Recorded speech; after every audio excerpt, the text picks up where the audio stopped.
Ladies and gentlemen, now we will start with the first session. Mr. Sarup Chand will actually share his presentation on the subject of 3D technology game changer for dental and medical. So, Surji, you can start. Okay, thank you. Good morning to everyone, and I'm just sharing my thoughts on our understanding of use of 3D printing in dental and in medical, more in orthotics as well as prosthetics. In this session, I would focus more on dental than in the orthotics and prosthetic.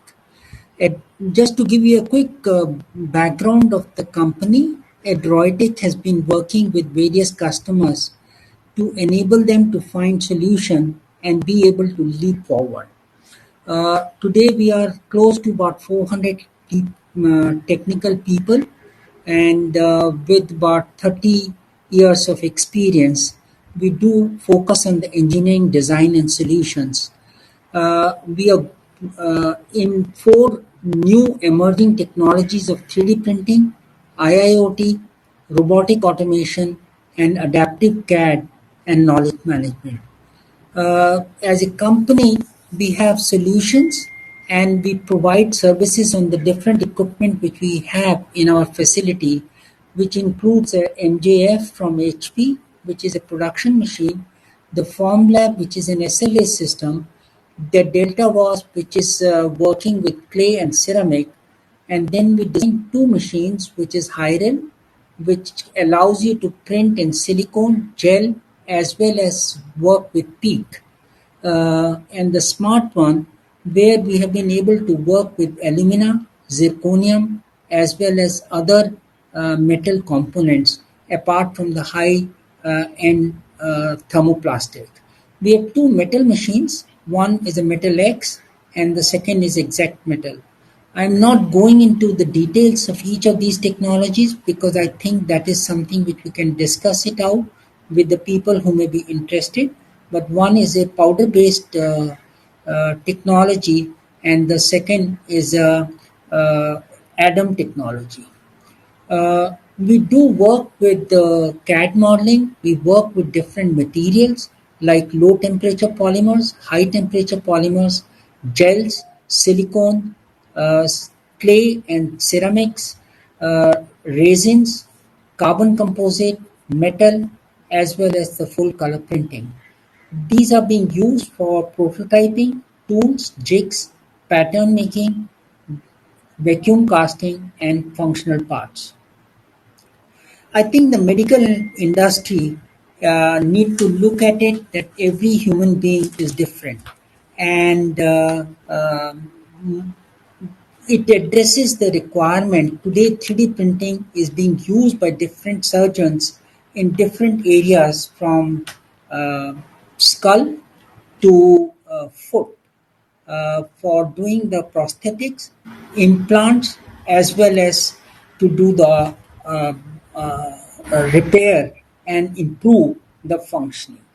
All of us do know that tooling and implant industry provides standard devices in different sizes, and our surgeons have to improvise to meet the needs of the patient by either grinding, cutting, putting extra clips or incisions to perform and give comfort to the patient in the long term.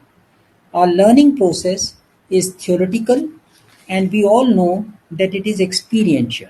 So it takes about 5 to 10 years for a surgeon to be able to start working on surgery independently. Even after 10 years, many of the surgeons have not been able to see many variants of the complex cases.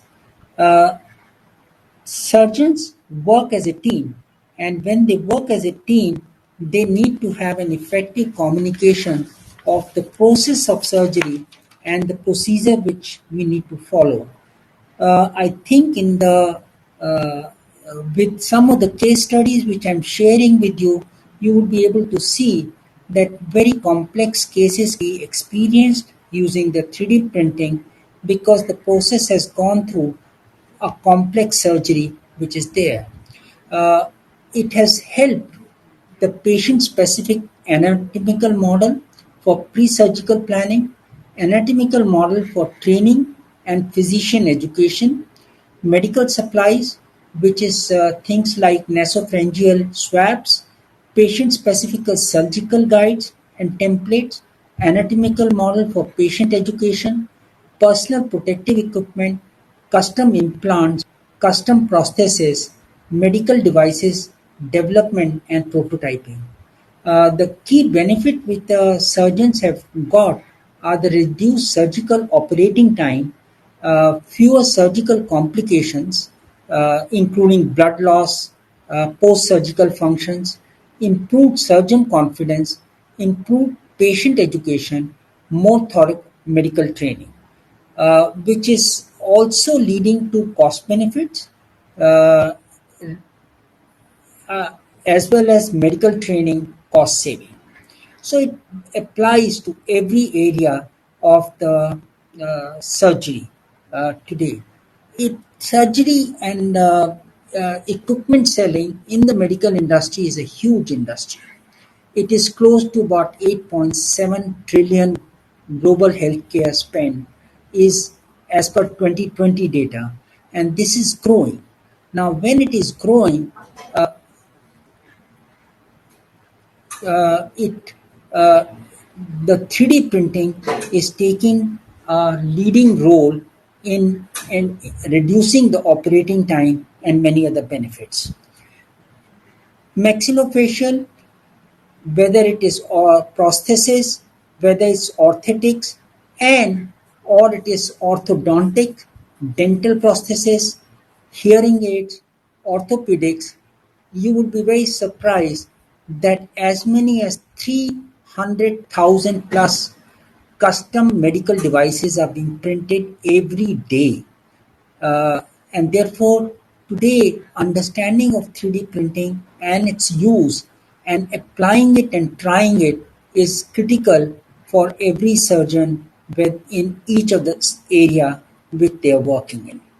Uh, just to share some of the examples of how it is helping the surgery, pre-planning of surgery, like anatomical model for conjoined twins, which help in understanding how the cut will be done, how the operation would be done, or a planning of an oncology operation, or planning uh, complex operation can become very helpful with the 3D model being ready beforehand. One could do the custom implants, and if we look at a shoe insert, or look at the shoe correction, or look at the leg correction, not really the shoe correction, you could do it. It's being applied in hip joint replacement. It's being applied for maxillofacial operation for creating the surgical guides. It's being used for creating custom built instruments which are helping in treatment. It is helping in even extending it to IIoT, where the data can be collected after the surgery on the desk of the doctor. Now, people do ask me from time to time in various discussions, we know the surgery and therefore we don't need so much of modeling. Yes, the experienced doctors practically can, looking at the patient, can decide the course of the action. And they need possibly the planning exercise to go only in 10% of the complicated cases. But they need to explain it to the team in the process. They need to do the customized guide because they take time on the surgical table while they know what to do, but it helps in reducing the time. Institute like Mayo Clinic, when they looked at the 3D printing based planning, they were able to reduce the surgical time and the operating theater time by as much as about 25%. But look at the middle aged surgeons who work with the senior surgeons. They need to understand the complicated cases which have been brought about by various surgeons in their lifetime. or during their experience. Plan for 30% of the surgical cases, develop surgical guides, and customize implants apart from the team discussion.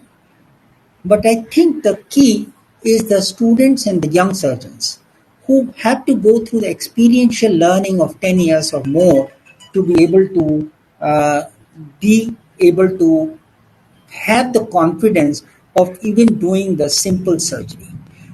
They can actually, using the 3D printed models which have been produced or have been developed over a period of time, get high learning from these 3D models of various cases done in the past with large variations, and be better prepared to handle even the complex cases.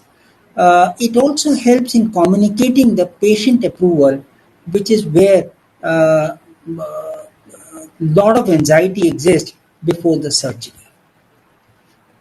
So it basically reduces recovery time, it reduces the blood loss, it reduces the time of the surgery. Globally, it has been found that the 3D printing has been used for prototype design, which is planning, anatomical models, tooling, jigs and fixtures, prosthetics, instruments, and significantly in dental, ear corrections, and also in non-resorbable patient match implants. Uh, it is also being used today in bioprinting as well. And there are a lot of other applications for which it is being used. And there are different technologies which have been used, which includes a material extrusion, which is typically called FFF or FFD, uh, powder-based fusion, VAT polymerization, material jetting, binder jetting, direct energy deposition, which is typically used in the metal implants, bioprinting, and of course the hybrid system, which take advantage of the uh, conventional manufacturing using the CNC machine, as well as the 3D printing and sheet lamination. If we look at even the dental applications, you could see that in the prosthesis as well as in the non in the making of the crown, the 3D printing is being used extensively in India as well as globally. Uh, it's being used for resorbable patient-matched implant, including the scaffolds. It is being used for anatomical models, and which is for surgical planning, patient education, uh, training, as well as testing and verification. However, there are a lot of challenges, and the challenges relate to regulatory environment, relate to material availability, it relate to the funding because printing as of right now are a little expensive, and that's where many of the people resort to the services. And company like us, which have the equipment available, do provide services apart from providing the solution to the various surgeons. Let's look at some of the case studies, and I will relate to one of the case studies which we did using one of our printers, which is multijet fusion, and where a company like Agua Health was working on making the ventilators quickly. Uh, they, during the 24 days period, could make as much as about 120,000 parts in just about 24 days. And these parts were complex. They required to be airtight, they required to be watertight, and they required to be biocompatible, at least for touch. Uh, Adroitic as a company does work with different solutions, and my colleague Mr. Rajkumar would touch upon how in dental it has been used. The different equipments can be used. Very, Rajkumar? very warm good morning to all of you. So my name is Raj Kumar. I'm working with Adrotech Information Systems Private Limited, and as a application manager. So if you look at this particular picture, this can explain the different product line which we are having with us, and these products line are just not the machines. These are just the solutions for the variety of industries, variety of applications in not only the medical but also the dental, but also some automotive. So there are variety of applications we can address, but we will talk about dental over here. So if you look at the machines which are there, there is a family from the form labs. So there are the three different machines which are having the different material compatibilities, and then we are having fused deposition modeling, or we can say fused filament fabrication machine in between. Then we are having a composite 3D printer. So I will also explain about the significance of the different materials with the different setup. And then we are having metal solution with us. So we are having variety of metal solutions. One of them is there. So talking about the technology, if we talk about a solution which can drive through these products, so we can talk about three different things. First thing would be the basic thing, which is known as design. For anything, any kind of development, any kind of process improvement, any kind of solution in order to provide to uh, any industry, not only the medical and dental. For any of the industry, we have to identify the design. We have to support the design. So in order to support the design, in order to identify the design, we have certain set of softwares with us. We have the certain design rules with us.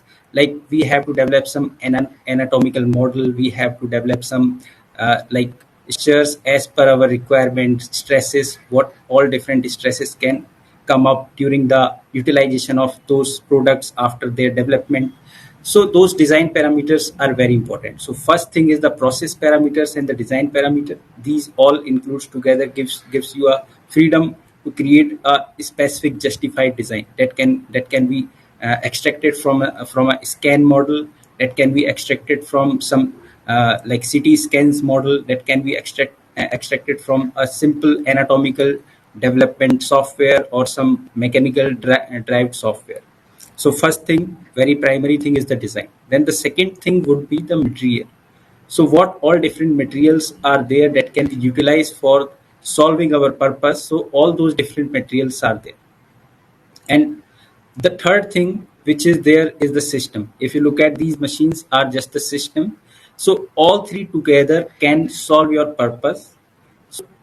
uh, if you see any problem, if you find some like some challenges in order to address something, then we have to collectively look at all three aspect of it, because system will support some material, and that material needs to be developed on the basis of the design changes, what all design challenges would be there that need to be addressed. So these all things are there which we need to consider. So in dental industry, what is the workflow that can be explained through this particular picture? If you look at this particular picture, you can find all what I have explained to you, like related to the material, related to the system. Then all three things can be put it together in this particular picture. You can see there is a scan that can do the scanning operation by utilizing this scanner. Then there is a further processing that can be taken place in the software. So there are a number of softwares, like we can say for ortho solutions we are having Maestro 3D. Then for normal dental applications we can use exocad. So all those different softwares are enable you to produce the designs as per the like your requirement, as per the challenges that you are facing, that need to be corrected. So that restoration, if you want to do with the dental anomalies, that can be done through that particular software. So software helps you too much in that manner. And scanner can extract all those design features which are critical, which are there inside the mouth, which are anywhere in the system. Like there are two different type of scanners can be used. One is the intraoral, that can be scan the data from the inside part, and then we can further do the scanning by collecting some data from inside the mouth, and then we can do the object scanning. Then it can go up to the software. Then that software can further improvise that particular design data, and then it can go on to the machine. Then we have to identify the material, while utilizing the machine on the basis of our requirement of application. So if you look at this particular system, you will find then there are the different materials which can be used for variety of applications. So these are the number of materials which are available with us. So first thing is that, like, what application you are going to address. Like, there are some orthodontic applications, there are some like restoration applications. So what kind of applications you want to address, on the basis of that you have to identify the material. So for every different application there are the different set of materials which are available. Like, there are some biocompatible material for, like, if you want to keep that particular part inside the mouth, then in that case obviously you would be requiring the biocompatible material. But in case it is not essential to use the biocompatible material, then you can also use the normal material for indirect applications, where the biocompatible will not be the direct application requirement. So these are the different systems which are there. I would not like to touch on this, because this is the part of the system.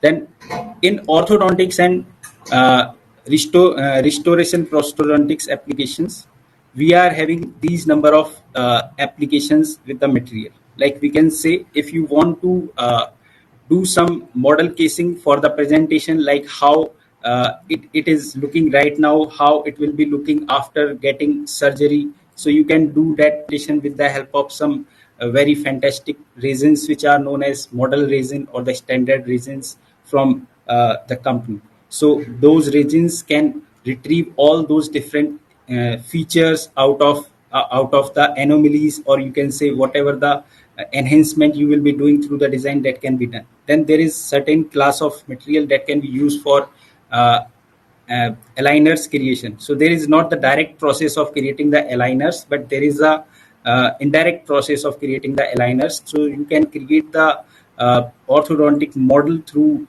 the scanning process. After that, you can refine that with the help of some ortho softwares like Maestro 3D.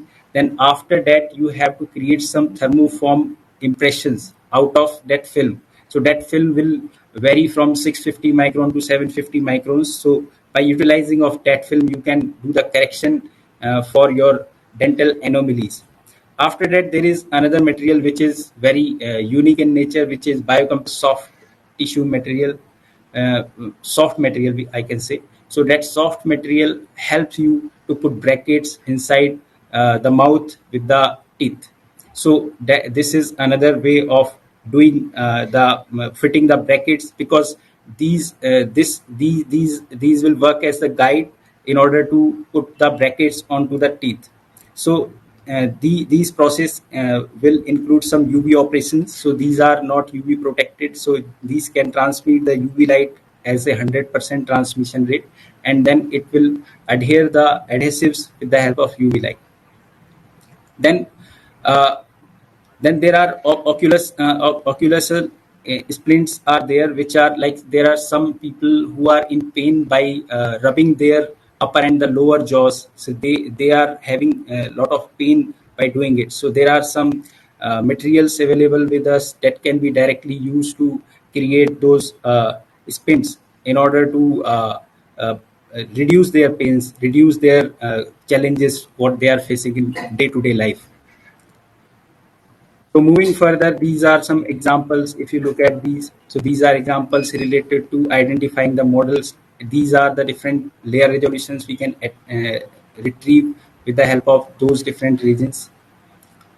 Then there are certain regions which are having the specialized properties. Like, there are some regions which can be like, sometimes people is very less time in order to perform some operations. So they consider 3D printing is very slow process, but we are also having feasibility to do it at the faster rate, because we are having certain range of resins which can be printed at the faster rate, because they are highly reactive to the light, UV light. So due to that highly reactivity, that can be printed at the faster rate, and that can further be printed at the lower resolution. That can be printed at the, like, a thicker layer heights. In that way also you can save lot of time. So it can print your parts within like 1/4 time of the regular utilization of materials. So this is how it can be justified. Like you can do with a different number of resolutions, like 100 micron and the 200 micron resolution. So this is the specialized region that can print at the faster rate as well as the low resolution rate. So this I explained, like it is very fast to do the photopolymerization. So photo reactivity is there. So if you look at the comparison with the standard region with the different resolutions with that specialized region, then you can find the significant difference in that. So if you print the same part in the same resolution, it is just half of the time it will take by this specialized region. If you are doing it at the further low resolution, let's say a 200 micron resolution, it will further goes down to the 50% than the initial time consumption. So there is not that much of differences in the features if you look at through the close-up look. So there are the significant features that has been achieved through the 200 microns as well. So look at this particular end result after creating that particular uh, uh, uh, retainer we have created just after using the 200 microns. So results are not that much of uh, like affected. So these are quite great results that's been taken out from the 200 micron. So if you look at the costing and the concept of doing it with the multiple parts, then you will find we can accommodate at a time 8 models by putting it horizontally, and in vertically we can place 18 models at a time. And if you look at the time consumption in the printing of all those models, so it is significantly very less. If you look at the left picture with resin which is 1.25 hours, then 2.5 hours with the 100 micron. So there are the two different resolutions on what we have tried, and then we can do it at the different orientations as well. So there is no limitations of the orientation. You can also do it at the different orientation. In that way also the 18 models can be printed at 5.5 hours. And at the same time, if you are going to calculate the cost, the cost would be like less than 100 rupees per model. So this is significantly very less cost in order to produce orthodontic model. Then there is the indirect bonding tray material, which is the biocompatible in nature. So it is usually used for putting the brackets by utilizing the UV light inside the mouth. So that can go inside the mouth directly. So this is the way how we can put the brackets. So this is another way of designing it. So it can be designed through the scans, or it can be designed through the taking the impressions from the mouth by uh, biological clay, biocompatible clay. Sorry. So this is the spint model that can reduce the pains. Those who suffers from the upper and the lower jaw are getting rubbed together. So those patients who are into the pain, they may have some deformities in their mouth. So that can relieve them by providing the customized spint model. So these are the number of models, and these are the number of exercises that we can perform. So there are also materials which are utilized for doing the custom impression trays by putting that model inside the mouth, and on the clay we can get the impression. In the same time, we can also develop the surgical guides with the different dedicated resins like Biomet Amber, Biomet Clear. These are the two different resins. Then Biomet White, Biomet Black for the opaque purposes, and then there are surgical guide dedicated resins. So those resins we can use for surgical guided planning. So these are the wax model that can we take the impressions out of the mouth. So these are some more examples in order to use the different resins for the different applications. If you want the feature details, high details parts, then you can go with that model resin. And if you need just the model output with the higher printing rate, then you can go with the draft resin.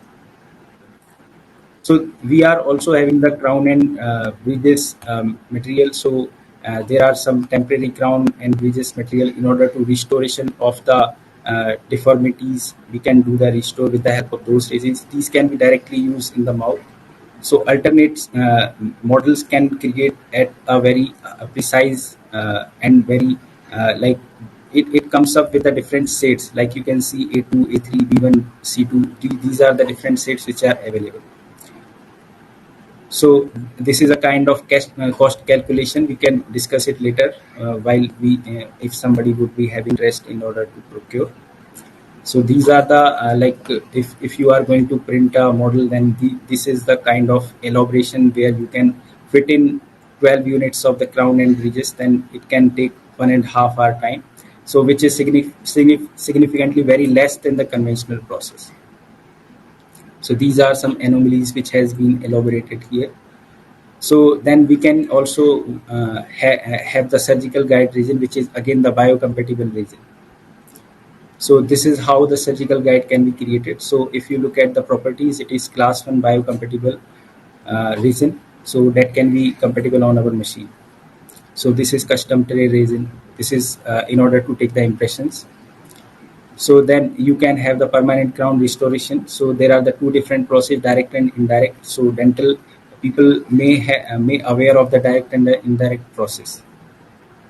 So these are the permanent crown. In the same way, we are having the temporary crown. We are also having the permanent crown region. That is also comes along with the different shades and the different characteristics. So these are further the deformities. These are some crown models and the temporary crown and the permanent crown. So actually the properties with this is, if you look at these different properties, you can say the water absorption property is there, like 3.6 microgram per cube cube. That is the permanent crown property. And if you look at the differentiation between the temporary and the permanent, then you can find it is less than 20 microgram cube. So which is significantly in permanent crown cases, which is quite less. If you look at the different properties, then you can see over here, and the hardness also you can check. So there are also materials which can create the direct digital denture. These are also the different models we can create. So if you look at the pink color part, then it is the very soft tissue part. And if you look at the yellowish part, which is color which is belongs to your teeth color. So that is the teeth resin, which is specialized for the digital denture. We can create digital denture like this. Another way of doing the permanent crown and the temporary crown, we can also use the castable wax, and the process I can explain, but it will take further more time. So in this way, we can do the crown and bridges with the help of metal. So we can do the investment casting with the help of these models. So this is the typical process. If people will interested, then we can explain this to them separately. So this is how we are doing the restoration with the help of model V3 resin, which is again the very resin in order to create the fine details. So these are some concept why these has been developed. So model resin will restore the features, and draft resin is helping us to do the orthodontic clear aligners or retainers creation. So these are the different we can say comparison. So I am quickly moving further. So these are the different materials which are with us. So we whatever the material available in additive manufacturing, we are working with all different materials. So these are the different products which I have already explained to you. These are the different materials if you look at them. So there are different for biocompatibility purpose, for engineering purpose, we can use the different materials. These are some products out of it, and these are some properties that we have retrieved. So this is high temperature as well. In case somebody will be having the applications of high temperature, then flexibility is also there. These are some biomed applications. So you can directly create the biomed parts for biocompatibility. So these are the different reason which I have shown you back, and these are another way of these are for showcasing of your different body parts and the bones. So these are some applications in medical we can develop. These are further more integration with the metal. These are the complex mechanisms we can develop for the uh, prosthetics. So this is another product which can give you the high strength parts, and there are certain advantages and the limitations if you are comparing with the resin based 3D printer. So we can discuss that as well. So these are some technical specs. These are some components made out of hair. So these are all relevant to your prosthetic applications and orthotic applications. So these are not only the SLS based or the SLA based 3D printers are great in application solving, but in FDM as well we can have the various materials that can work for variety of applications like this. So these all parts were printed in FDM 3D printer.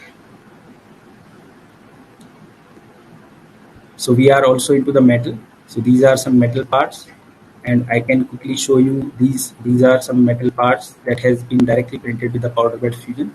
So we are having biocompatible materials in metal as well, and these are some properties. So I can share these properties with you if anybody will be in interest. So these are number of different uh, case studies we have performed. So these are some fiber components, and these are metal. So quickly I am navigating these slides.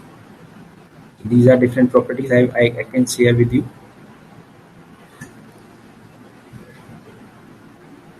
So we have made the custom these things.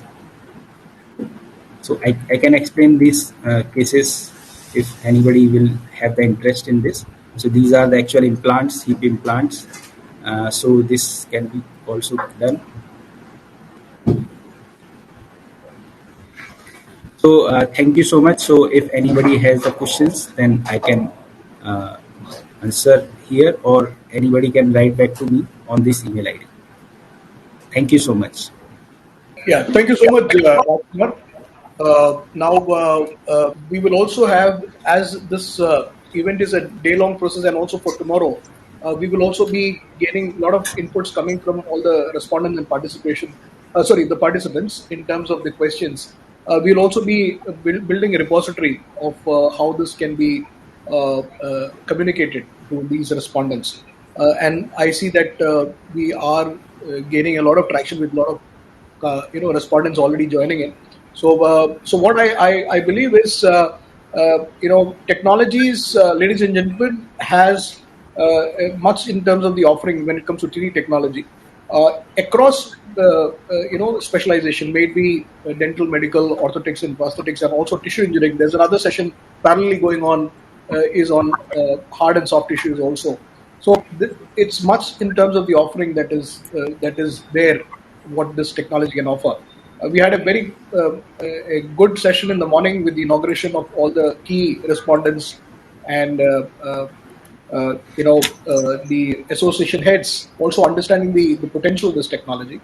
And now, Androtech is one of our 3D Graphy associate corporate members, and whenever there are any inputs coming in, we will want to have them addressed, because they also come with a varied option in terms of the offering. Thank you so much, Rajkumar, and also Mr. Sarup, for your presence. And now we will introduce the next speaker, Mr. Dilip Menis, who is the MD with 3D Systems India, who will be sharing his insights in terms of what solutions are in the offering with 3D Systems. Dilip, you can start your presentation. Thank you so much. Yeah, I'll just share my screen. Just let me know.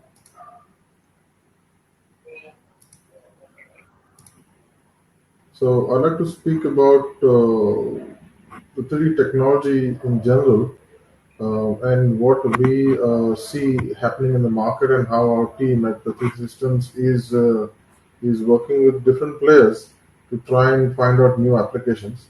So the first few slides are about our company and what it is that we do, especially in the medical side. So basically, overall, our company is split up into two parts. One is the industrial side, and the other is the healthcare side. So on the left side, on the blue side, you will see these are all the applications that we have on the industrial side of the house. That's jewelry, consumer tech, aerospace, and defense, and stuff like that. And on this side, we have got healthcare, which is basically a large part is dental. Medical devices also is a huge part. The surgical planning is something that we have been doing for a long time. And this new thing called bioprinting is something which I like to spend some time towards the end of the presentation. This is extremely interesting. Extremely interesting. So just one slide to just show you that we have head-to-toe applications for the entire human body, internal as well as external. I'll be going through a few of these applications while for the duration of this presentation. First, let's talk about the printers that we have that lend themselves to the healthcare side of the business. So we have got 6 different technologies: SLA, SLS, metal, MJP, figure 4, and also CJP. We have added FDM as well with our 2 acquisitions of Kumovis and Titan Robotics, which I will also speak about.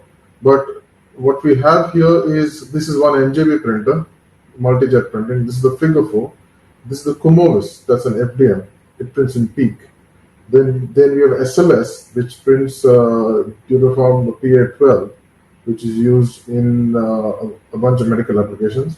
And then we also got the metal, which is used to print implants and stuff like that. So this is the printer portfolio. Each one of these printers actually represents a family of printers, not just one. So there are different build volumes and sizes and speeds and everything else.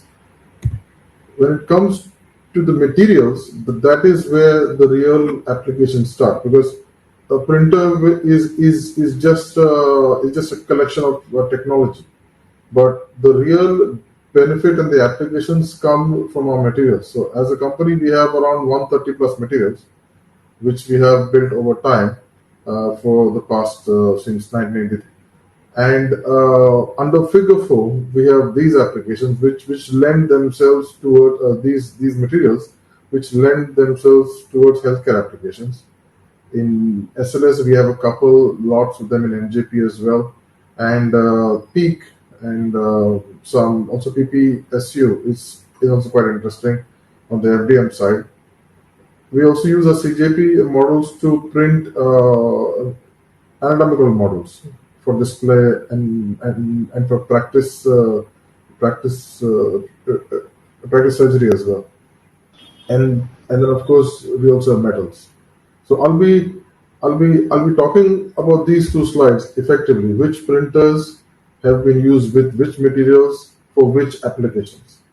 Okay, so I won't be showing you real live examples here because of the confidentiality. But the upcoming slides show you different medical applications for dental and medical. But this is in-house information that we can share. So we as part of our offerings that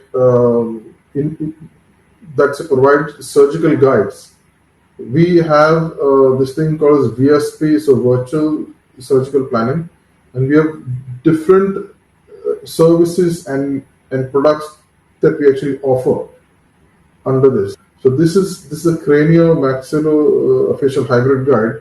Now, normally, if you go to see, a surgical guide is made using some kind of a polymer material that is biocompatible.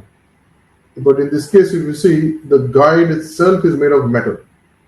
And the reason for that is there are too many holes which are too close by.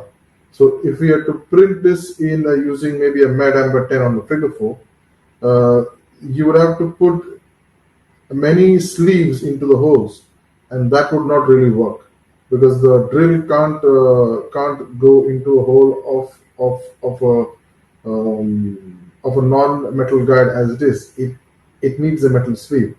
So here if you see, the anatomical model has been printed on our SLA machine using Acura Clearview. This is a complete transparent material. This was actually made for the automotive industry, because they wanted a completely clear, transparent material to prototype their headlights and taillights. So that's where we actually engineered that material, and now it is finding its uses in the healthcare this as well. The nice thing about this material, Clearview, is we can over cure internal parts of the model, and when we over cure them, it turns dark. So this is the way in one model itself you can have it transparent, but internally you will find areas of interest or volumes of interest that are a little bit dark. You can see over there. Okay.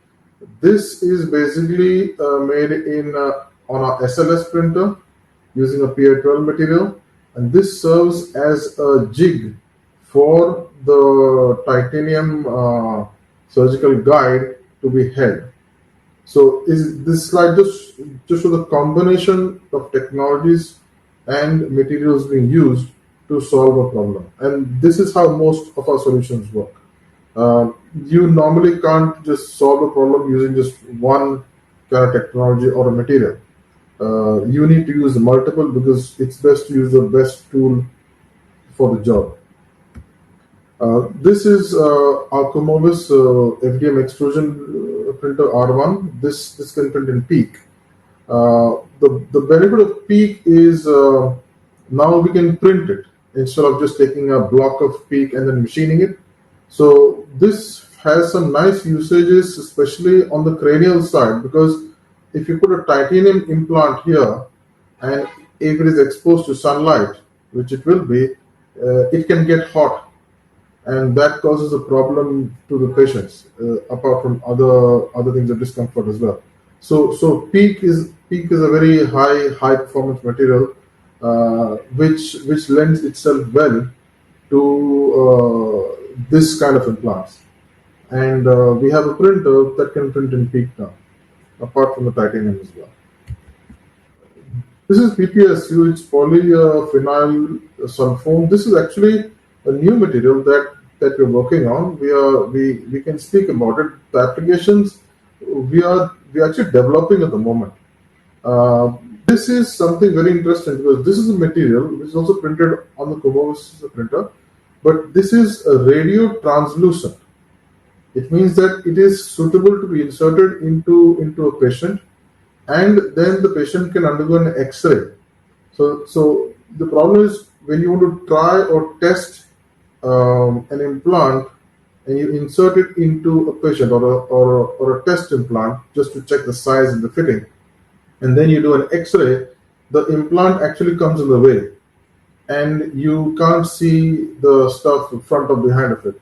So this is a new application that we're actually working on, our team is working on, wherein we can use the 3D printed translucent or radio translucent materials to be used to find the best size of implant, the best fit or best shape or form, which can be then analyzed under an X-ray to check if it's working right or not.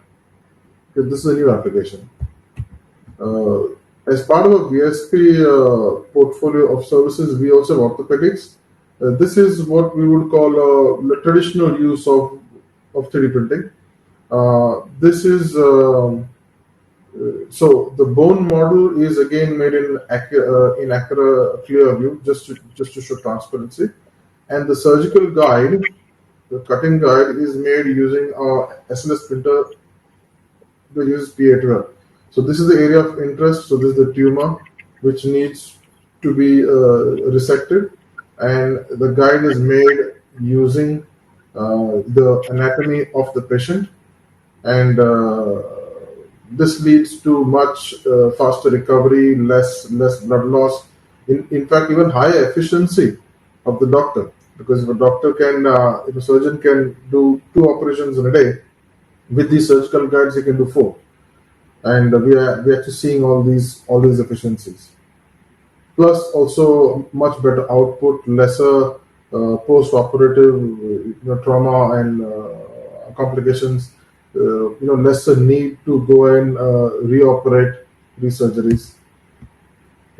This is another example of a reverse shoulder arthroplasty. So The normal shoulder arthroplasty is when the glenoid sphere actually fits into the humeral head. This is the humeral bone, and the sphere actually fits into the humeral head. Now, there are cases wherein the cavity is very much worn out, and there is no chance for the humeral head to actually go and actually sit inside of it. So then the doctor does some bone grafting, makes it slightly thicker, and then a reverse shoulder arthroplasty is done, wherein the glenoid sphere actually fits into the glenoid cavity. So the ball goes onto the scapular bone, and this is done.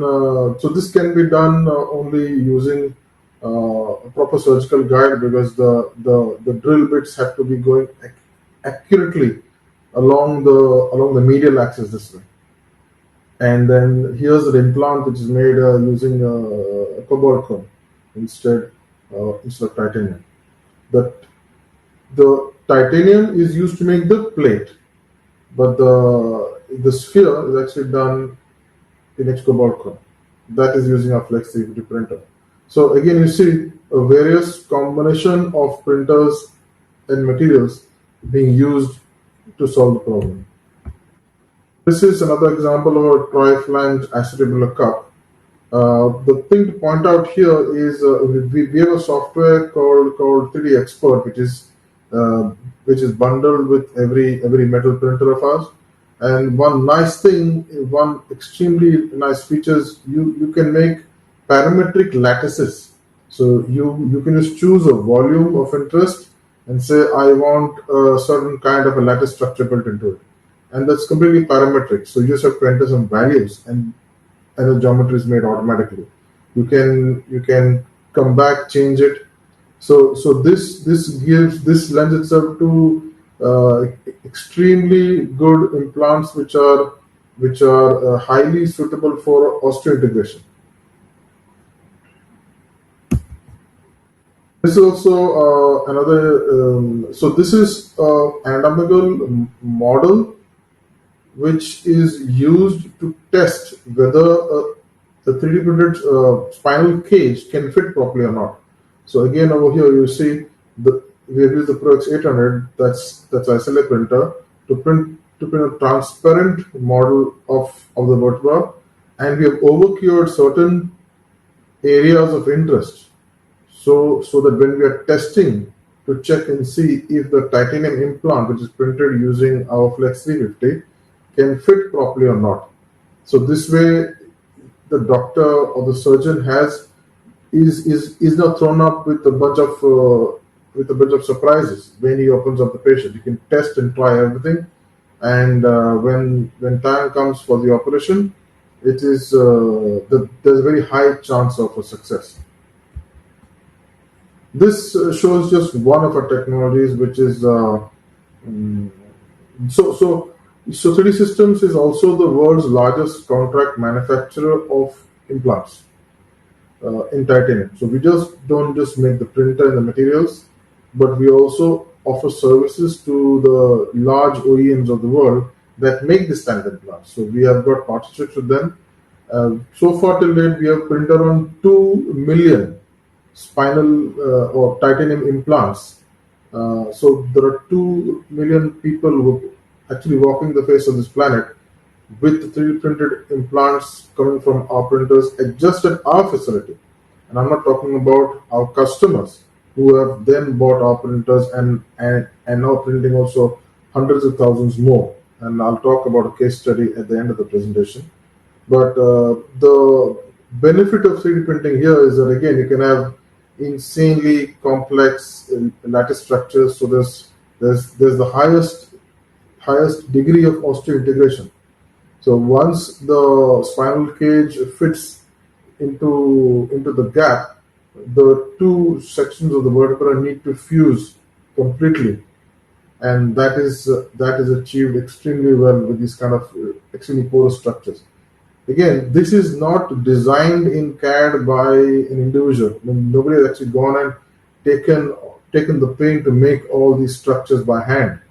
This is just a volume that is chosen with one mouse click, and with just a choice of angles and lengths and random variables.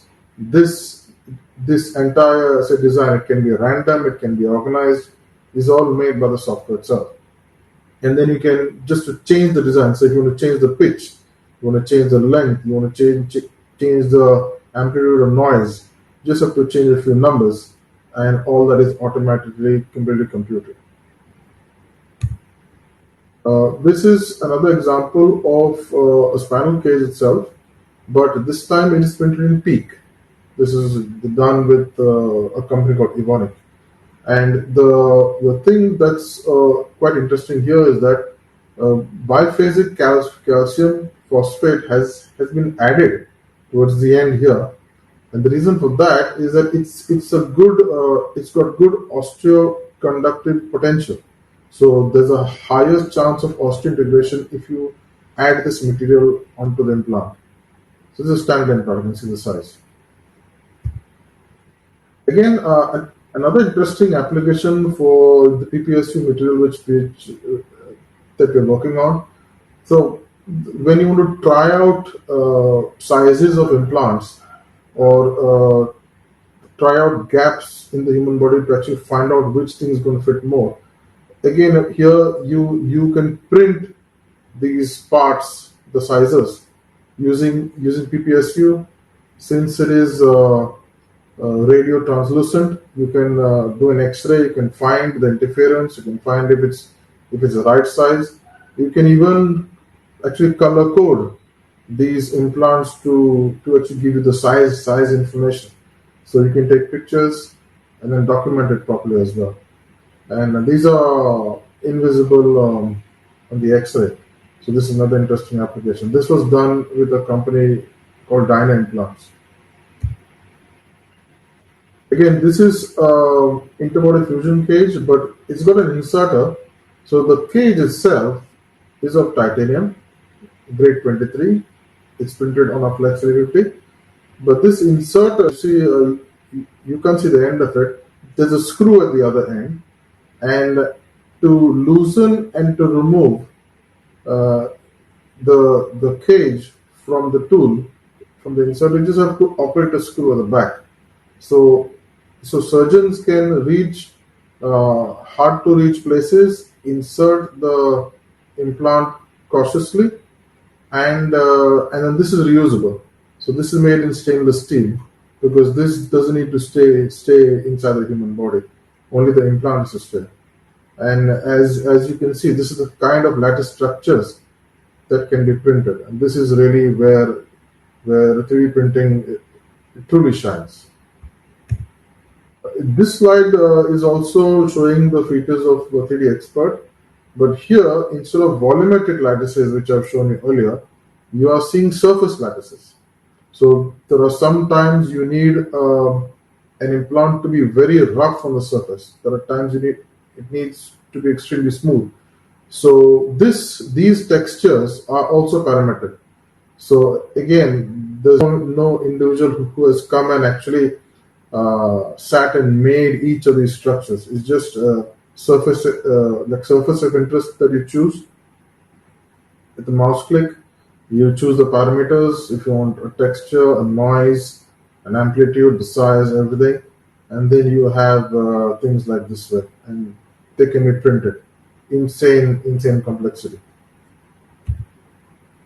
This is another slide showing one of our other offerings under VSP.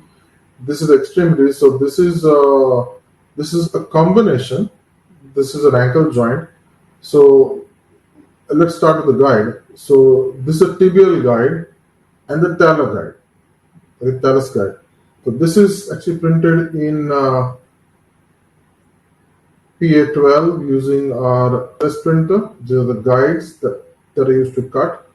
The implant actually is made using titanium, using a flex 350, and the cobalt chrome tailor implant. So that is made using HCOCR. So same printer, two materials, a different printer, different surgical guides in the same material. So what we do is we as a team, our healthcare team works very closely with the top surgeons in the field and understand which technology, which material, which post processing is best for which exact application. And this is years of research that our team is constantly doing. This was so there's a company that's got a brand called Vantage. They are basically joint specialists, and what they do is they have partnered with us, or rather we have partnered with them to come up with a single guide to cut both sides of the joint. This is again done using SLS using PA12.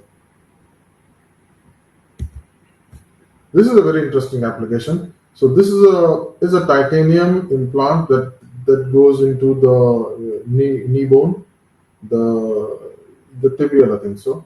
Now, what needs to happen is that there needs to be a plasma coating on the implant here, but not on this part. So what people normally do is they just put masking tape on top, and then they do the coating. Then they have to take out the masking tape, and they have to then clean it and sterilize it, and then there's lots of chance of other complications and stuff like that. So what we do is we have basically used our figure 4 printer, used our rigid white material, which is also biocompatible, and have actually printed a covering like a sheet that goes on top of this part, and then the plasma coating is done. Now this is reusable. So since this is a standard part, it can be reused again and again. Just another way to in how a completely unrelated technology. Like, so this material rigid white is normally used on the industrial side. It normally doesn't have any use on the medical side of things. But just trying to see all the range of materials that we have in the company, we have actually found some applications that come from the industrial side to also the healthcare side. So all this is actually possible because we as a company don't just make the printer and don't just make the material and we just don't sell it. We actually get into the business. So we ourselves have 150 printers of ourselves in all our facilities, and we do production. We do production for the aerospace industry, for defense. We are actually a U.S. Army defense contractor. So we print parts for the Army, Air Force, and Navy in different countries. We print parts for the healthcare OEMs, and the benefit of that is we get to learn from the industry by being part of the industry, and we are also able to then help our customers get the certifications that are needed because we ourselves need to be certified. So as you can see on the next slide, RMS is a company that has been in the implant industry for like decades. I think so 40 years, and they used to make implants in the traditional way. So they came to us and said, "Look, you guys are doing some nice work on the 3D printing side of the implants. We know that that's where the world is going. So we'd like to work with you." In fact, they went and spoke to all the metal OEMs, and they did a deep study of which exactly is the right company to work with, and finally they chose us. And the benefit of that is they started with one printer. We helped them. We helped them get certifications in place. We offered a consultancy there. We give them a complete turnkey kind of solution because we had tens of printers of our own that were making implants, and they scaled up so fast that in this period of 4 years, they moved from one Flex 350, one of our large metal printers, to 30. And you can imagine the number of implants they are printing on a daily basis now. So this just goes to show how we work as a company. We are a solutions provider because we provide the solutions to the into the industry ourselves to start with. So we actually went into the healthcare industry, started to offer the solutions there using our own printers and our own materials, and now we have everything ready to hand off to a customer when they want. So when you work with 3D systems, you don't have to buy a printer from us and software from somebody else and and the materials from some third person and trying to do this all on your own. It'll take you years. If you want to get into the healthcare side of the business, you can come to 3D systems and we will be able to figure out what exactly is that you have right now. We will ask you where you want to be. We'll do a gap analysis and we'll offer the right combination of the technologies that you need because we have all the experience. As I said at the start of the presentation, I would like to talk about bioprinting.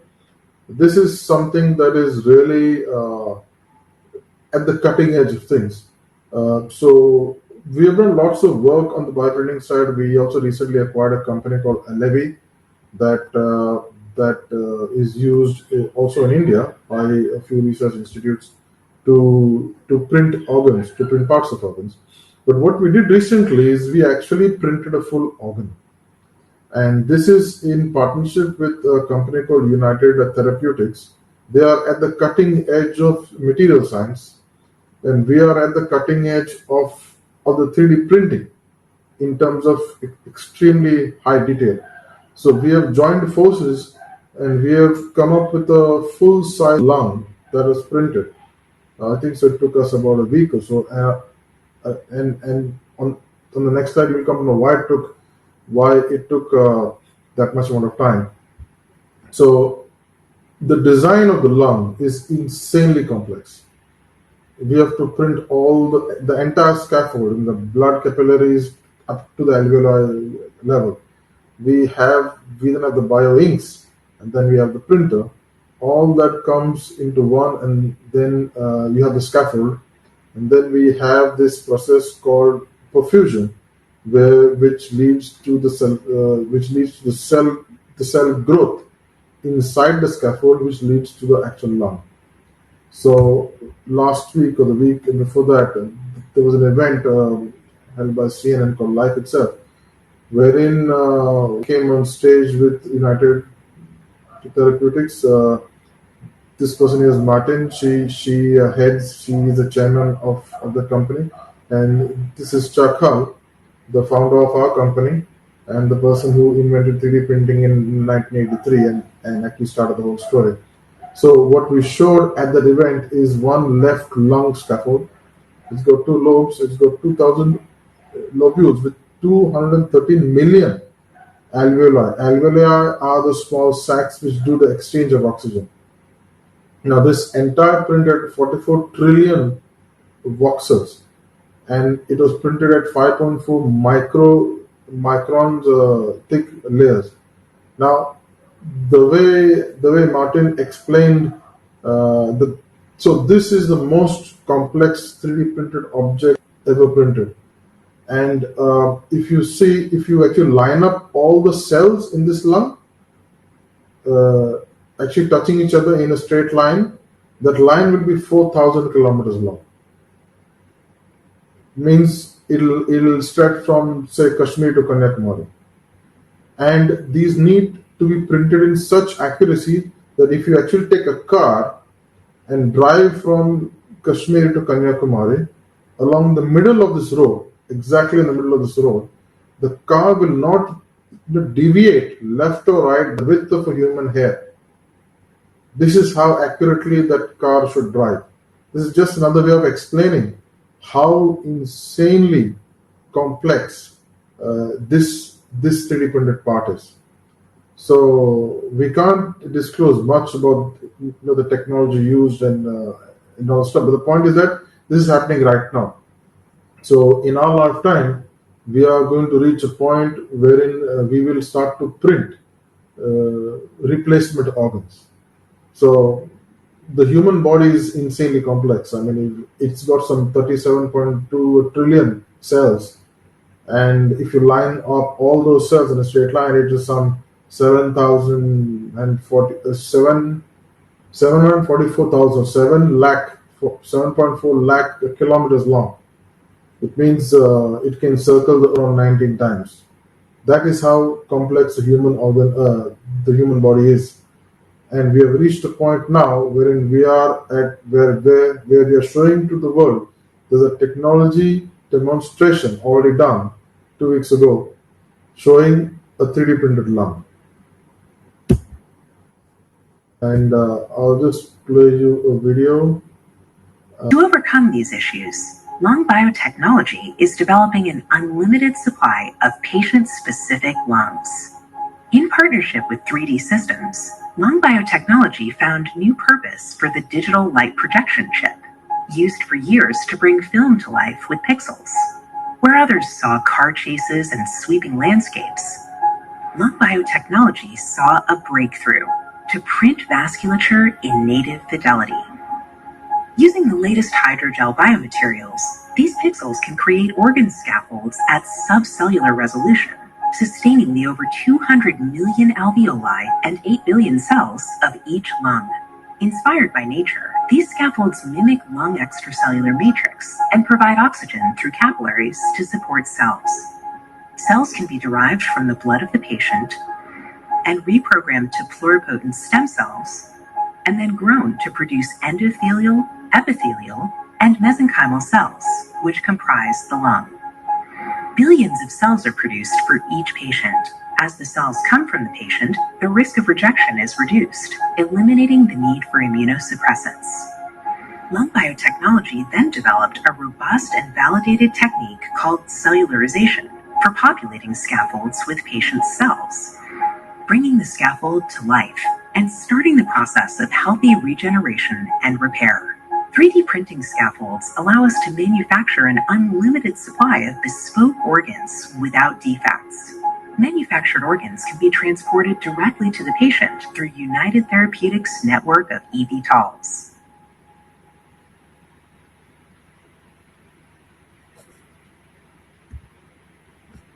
So I'll just end my presentation by saying that although we are talking about like 3D printed lung right now, which took about a few days or maybe a week to print, and it's so complex and everything else, but understand that a few decades ago, people put a man on the moon using some amount of computing power, and that computing power was less than what we have on our phones right now.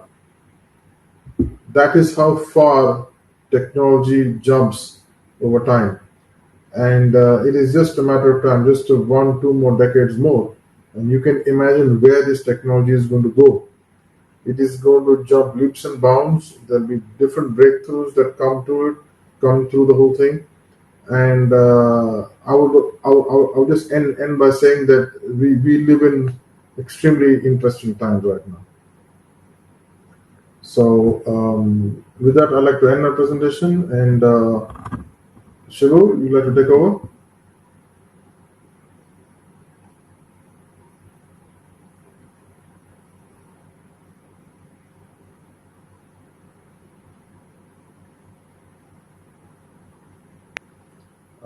Yeah, Dilip. Thank you. I think there were good share insights in terms of the extent of work that you do and the applications that we can cover. Great work, actually, Dilip. I mean, very impressed.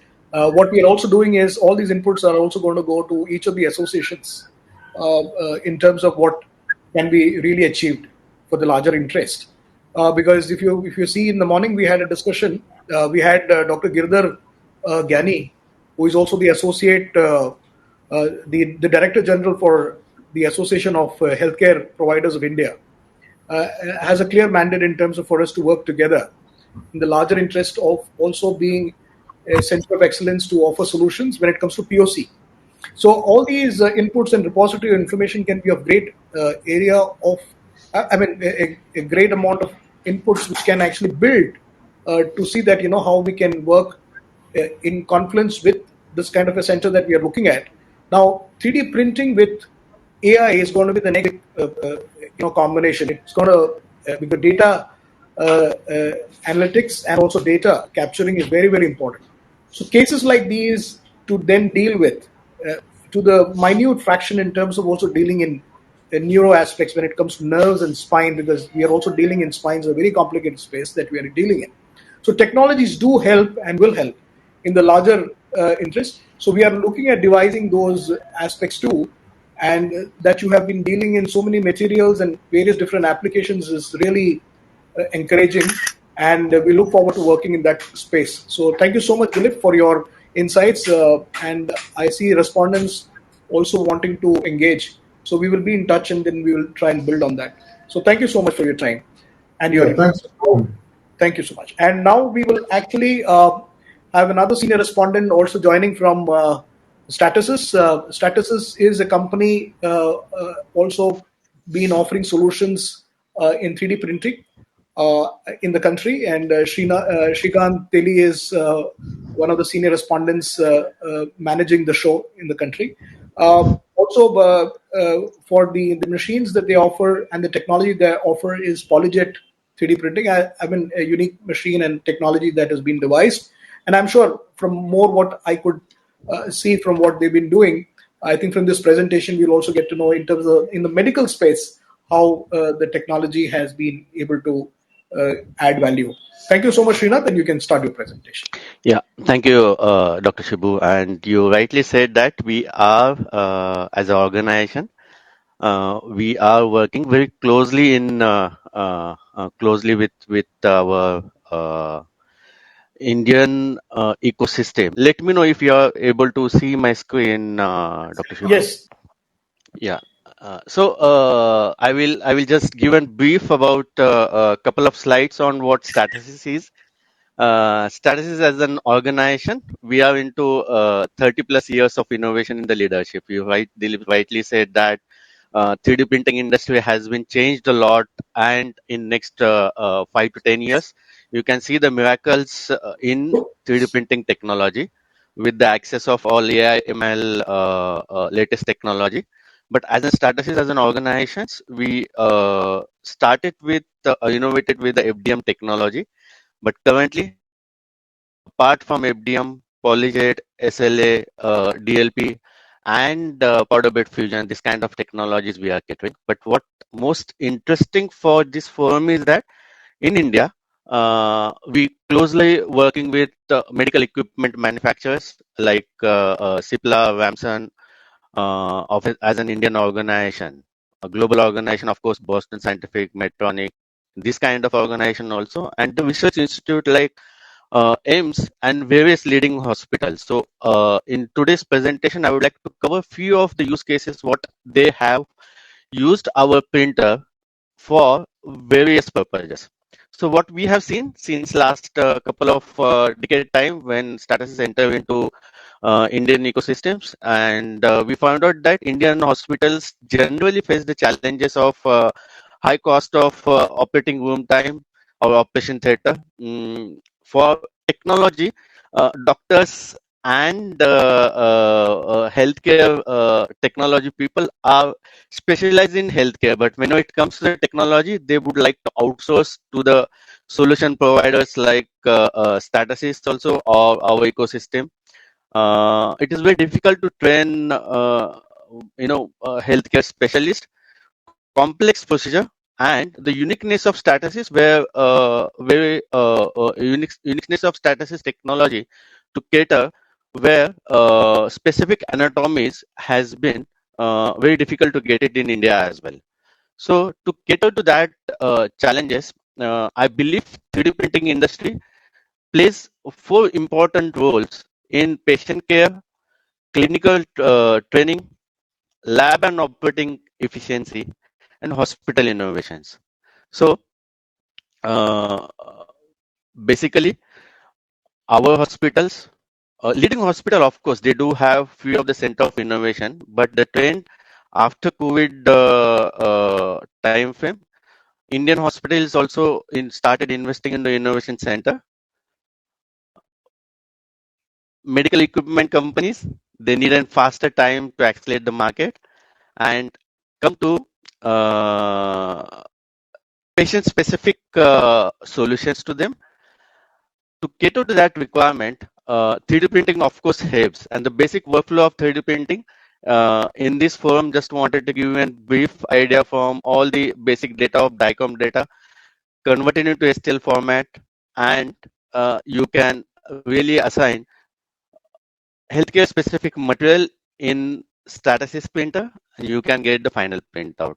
But where Stratasys plays an important role is that uh, we do have a unique material 3 plus 1. What I say that 3 plus 1 is 3 unique material which is uh, bone specific, gel specific, and blood vessel specific. We are already come into the picture. None of other 3D printer technology can give it to you, but the what basic uh, basic advantage people are getting or healthcare industry is getting is that they are getting accurate anatomy of human body. You can get the accurate human body structures, and basic software needs has been inbuilt into this AI platform.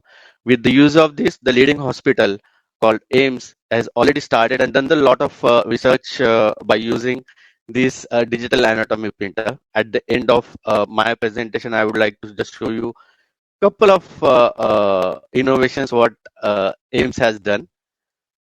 Another use cases, Dr. Bedi from cardiac science from Ludhiana Midways Hospital. He has done the first lung surgery of India by using Stratasys 3D printer. Various hospitals in India like Amrita Hospital, Fortis Hospital,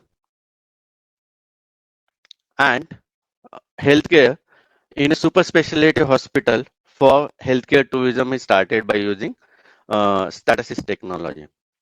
Another application, Dr. Shibu, you have told me that to focus on the dental as well. In dental, globally, we manufacture the dental solution for production machines. Globally, of course, we are equally work with the dental player, a dental machines 3D printing solution provider. But the applications of dental is into prosthetic solutions, orthodontic solution, and surgical guide. One of the workflow what dental market starts with the oral scanner till the 3D printing of this dental solutions, which has been covered by Rajkumar also in the first presentation. But what I would like to emphasize is that uh, our one of customer in North India is delivering their patient worldwide in 72 hours. So that kind of accuracy, that kind of speed, that kind of technology innovation Stratus is providing, and few of Indian orthodontics case studies like clear aligners or uh, uh, or, or prosthodontics customers are widely using this. So we are here in India catering to more than 40 odd healthcare hospitals in India and 10 plus dental labs to cater the requirement not only from Polyjet as in technology, but the technology we have started with the DLP, SLA, and powder bed fusion to reduce the cost of per part arch also. So we are here to, we do have a perception in the market that Stratasys 3D printing solution is costly, but it's not. We have worked on very special solutions for the Indian customers, and any requirement in terms of getting to the healthcare industry, we are here locally based in India. With this, I just like to showcase you a couple of parts. Are you able to see me on the screen now? Yeah. Yes, Shrikant. We Yeah. can see you. So these are the innovations what AIMS has done by using the transparent material of Stratasys. You can left hand side of this part is right hand side is COVID infected lungs, and left hand side is normal lungs. So we are doing research with Indian Healthcare Association for coming up with the different patents. And day before yesterday, our global CEO was in India, and one of the world's busiest neurosurgeon has presented his case study how he has used Stratasys 3D printer for saving various life at the time of healthcare emergency. So with this note, I would like to conclude my presentation. I'll be happy to answer any questions now or afterwards also. Over to you, Dr. Shibu. Yeah, thank you so much, Shrikant. I think those were very well structured in terms of an organization, in terms of the solutions that you're offering. Polyjet being, everybody, when we talk about statuses, it's Polyjet because somewhere you actually created a mark in that space. Yeah. And as you mentioned, you are also offering other solutions. What is the extent of? I'm aware that there's a lot of work that you have been doing in terms of the POC space Mhm. globally. What is your traction in the country that you're looking at in that space, Shrikant, if I may ask? POC means you mean to say that proof of concepts, right? No, point of care. Now, this is Point with of care. hospitals. Yeah. Yeah. So Because you see, the larger interest is also, in fact, the 3D Graphy is motto is also democratizing 3D technology to benefit all. That's the new catch line that we are also taking as a course, because democratization is very important, Shrikant, going forward. When it comes to yeah. a technology like these. So Yeah. So what we are doing in India, that we do have specialized healthcare partners, which is those who are focusing on healthcare industry and getting to the complete solution to the hospitals.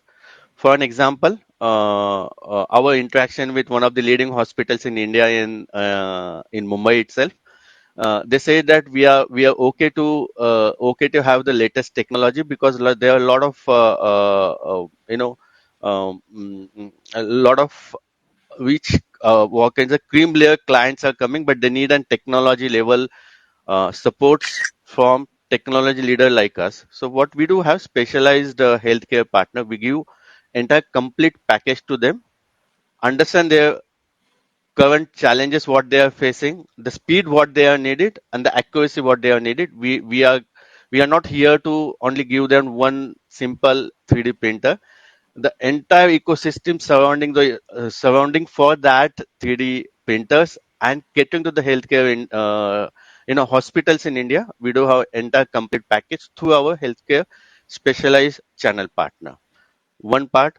Second part, if any hospitals need an on urgent basis, we do have point of care or center of excellence in all major cities in India, or around 5 major centers in India.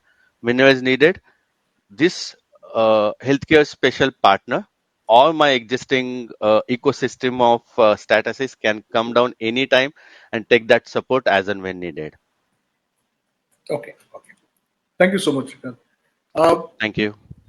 Now, may I invite Dr. Naga Hanumai, who is the director with CMTI, who is also more like a respondent who is really working for an institution which is shaping careers. In fact, I did have an opportunity to meet him recently in Bangalore, and but missed out an opportunity to visit the center. But yes, as an institution, and they've been really serving, creating new talents in 3D technology. And so, thank you so much for your presence, sir. And also with their new machine that they've also been able to indigenously manufacture, Suksham 3D is also a great achievement in that area. So, Doctor will actually share what is expected for the institution to drive the course with medical device industry going forward, and they are working towards in this space because it all needs engineering minds to come together and then offer these solutions. Thank you so much, sir, and may I ask you to please start your presentation. Thank you. Thank you. Can you allow me to share? Please, sir, please. Yeah. Good morning to all of you. As already John mentioned, CMTI is a national research lab under the Ministry of Heavy Industry. Is my slide is visible? Yeah, it is visible, Doctor. Please, thank you. Yeah, we are 60 years old institute. Since inception, we primarily focused on developing alternative machines, indigenizing the machines, and then developing a customized manufacturing process and automation system as required for the manufacturing value chain at the industry. Over 60 years, we have developed about 500 solutions, and we proud in that to say all these 500 solutions have been implemented in an industry or user industry. Uh, just to summarize what we do in the current days, basically we undertake research, develop technology and machines, and then train the manpower and see that these are being deployed into industrial applications. Our current focus all this, but I will not go because of the time. Basically, we build a machines, ultra precision machines, which are capable of creating microscale, nanoscale features with an accuracy level of submicrons, or if not nanometers. Then we build a special purpose machines, any machine for that matter, on any applications. We built some tabletop machines for specific assembly and all. Also, we built a textile machines. We also made additive manufacturing machines, and then we also makes kind of planetary mixers which are used in strategic sector for mixing a solid propellant. So when we build a machine, yes, sensors, controllers, there is another vertical which primarily develop range of controllers. And aircraft LRUs and test rigs, here our USP is primarily we design and develop the test rigs as required to test the aircraft LRUs. Then micro nano manufacturing and precision metrology is we specialized our current manufacturing capabilities, like we could able to make a geometry as small as about 8 nanometer even in the metal. We have range of facilities. Some of the facilities are installed, and some facility we ourselves develop. Smart manufacturing and Industry 4 and additive manufacturing are also focused domain. Apart from that, we do a lot of training programs, skilling and reskilling primarily for the practicing engineers, and then technology transfer and incubation. As of now, about 55 technologies we have, which are all are new to India, which are ready for licensing. And then, as I said, 55 training programs and 6 months finishing schools to impart practical training, internships, student projects, and close to 3,000 plus technical customers we are offering a technical services. That is, we offer a technical, basically it's a TIC, testing, inspection and calibration services in a selected 8 areas. This is about CMTI thrust area in the current days. When we develop manufacturing value chain, so this is what has happened. The technologies, the new solutions have been developed with respect to manufacturing processes and the equipment, and then manufacturing systems trends. We are being a public funded institute. We primarily focused is made in India. Whatever we build in CMTI, as I already mentioned, it is first time to India. If I look at additive manufacturing as an industrial production process for medical and dental parts, I try to list here as a kind of opportunity as well as the challenges. Yes, additive manufacturing now enables to create any complex shapes for that matter. So the only issue is that this is the users under the expertise of a process engineer as well as the design engineer to design for additive manufacturing component. It doesn't mean that additive manufacturing can make every components. Yes, it can create a shape, but definitely you need to design the product for AM, because all designs may not qualify, and sometimes it so happens that additive manufacturing may not be a cost-effective manufacturing unless your design calls for it. Yes, there are still restrictions with respect to materials, particularly when you're looking for the materials like ceramic, stainless steel, then stainless steel and all. So I think you have some restrictions on the material. And another is that I think very limited knowledge on the reusability of the medical parts or tools made out of additive manufacturing, because not much studies done on this aspect. Particularly, say for example, if someone looking for a surgical tips and the compatibility, and then autoclave number of cycles, then antibacterial, all these aspects, I think still not limited knowledge is very limited.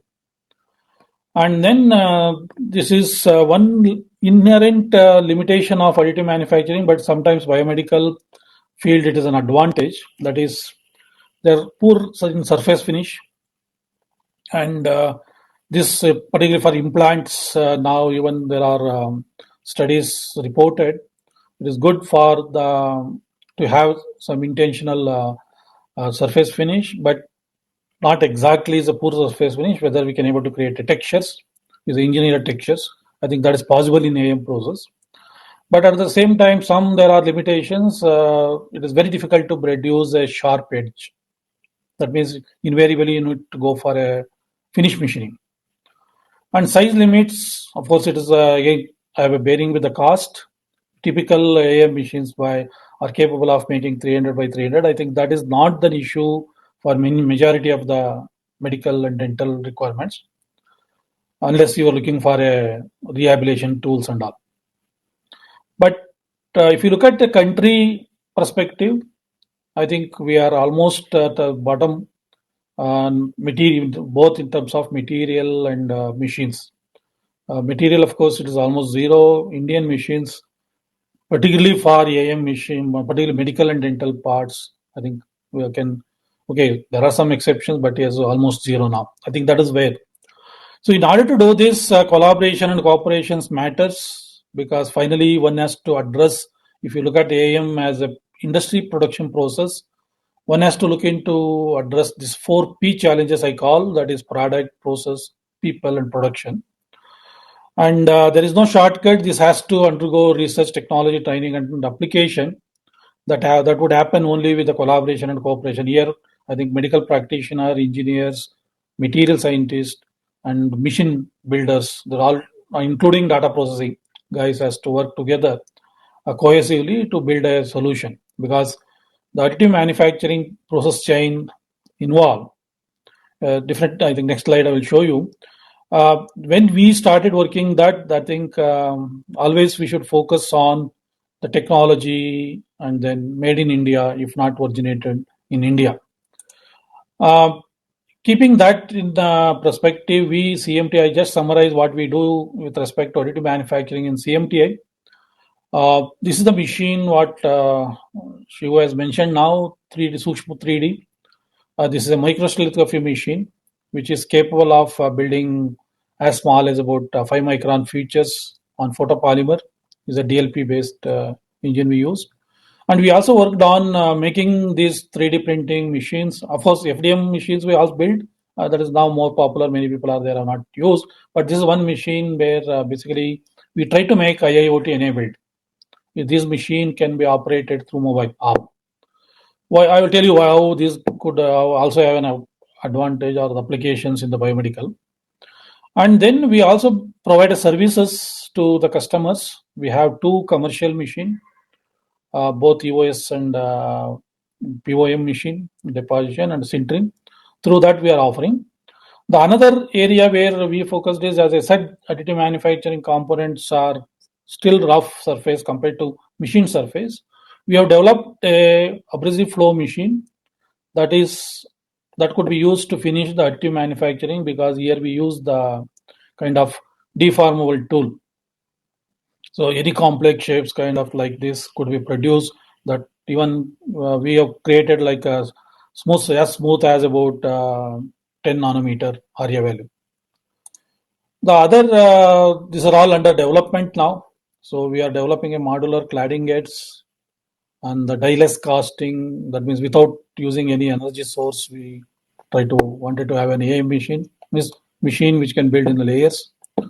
Then, of course, it is for the repair and rehabilitation of a heavy components, because we are being a mechanical engineer, our focus is also there on to particularly the dice and molds repair. And then laser beam scanning system and some more also optical systems are also we are into. But these are all ongoing projects, including development of parallel kinematic based mechanism machine, which would enable both deposition as well as the machining in one setup at a different configuration, degrees of component. So if you look at the 3D manufacturing process value chain, why these are required is basically this starts from the capturing the geometry or the CAD data, then process the data into, this is repetition, I know all 3D kind of 3D printing professionals knows it, but yes, there are challenges. There are a lot of tools are available. They works like a black box. I think that is where the now academic researchers are interested to get into this. In CMTI, we basically what we try to do is we have developed a 3D scanning. This is an handheld scanner.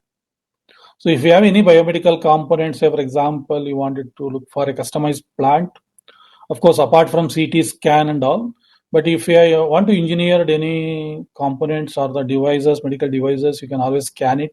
I think that solution we have. This is our handheld scanner, which is capable of capturing about as small as about 30 microns features. Then we have different machines, as I said, FTM and Sukma 3D and Metal RP. That is Metal DMD machine. Those are all our machines. So tomorrow it is expected that basically the hospital, the doctors could wanted to build a customized one. So now what happens is what is expected. In fact, I think Sridhar was already mentioning. Yes, you can capture the geometry and then ship those geometry within 24 hours. You will get the implant at the hospital. I think that is a concept is emerging, and some of the tools we are developing. Say, for example, you can use this our scanner. You can capture and data processing. We are not doing anything. I mean, it's a kind of slicing, but now slicing there are several platforms are already capable of doing. And then we also built, idea is to build a smart machine. So even the customization can be done. These machines could operate it through your mobile hub. And if it is even before shifting the component, you can always look at that whether the component built is as per your requirement or you need to modify anything onto that. That is a kind of value chain is getting emerged, and we are being a R&D lab. We try to build the kind of indigenization solutions and also to fill the gaps. This is what just to show that few samples. That is our 3D scanner. Through the 3D scanner, you can be able to capture and then convert it into a CAD model.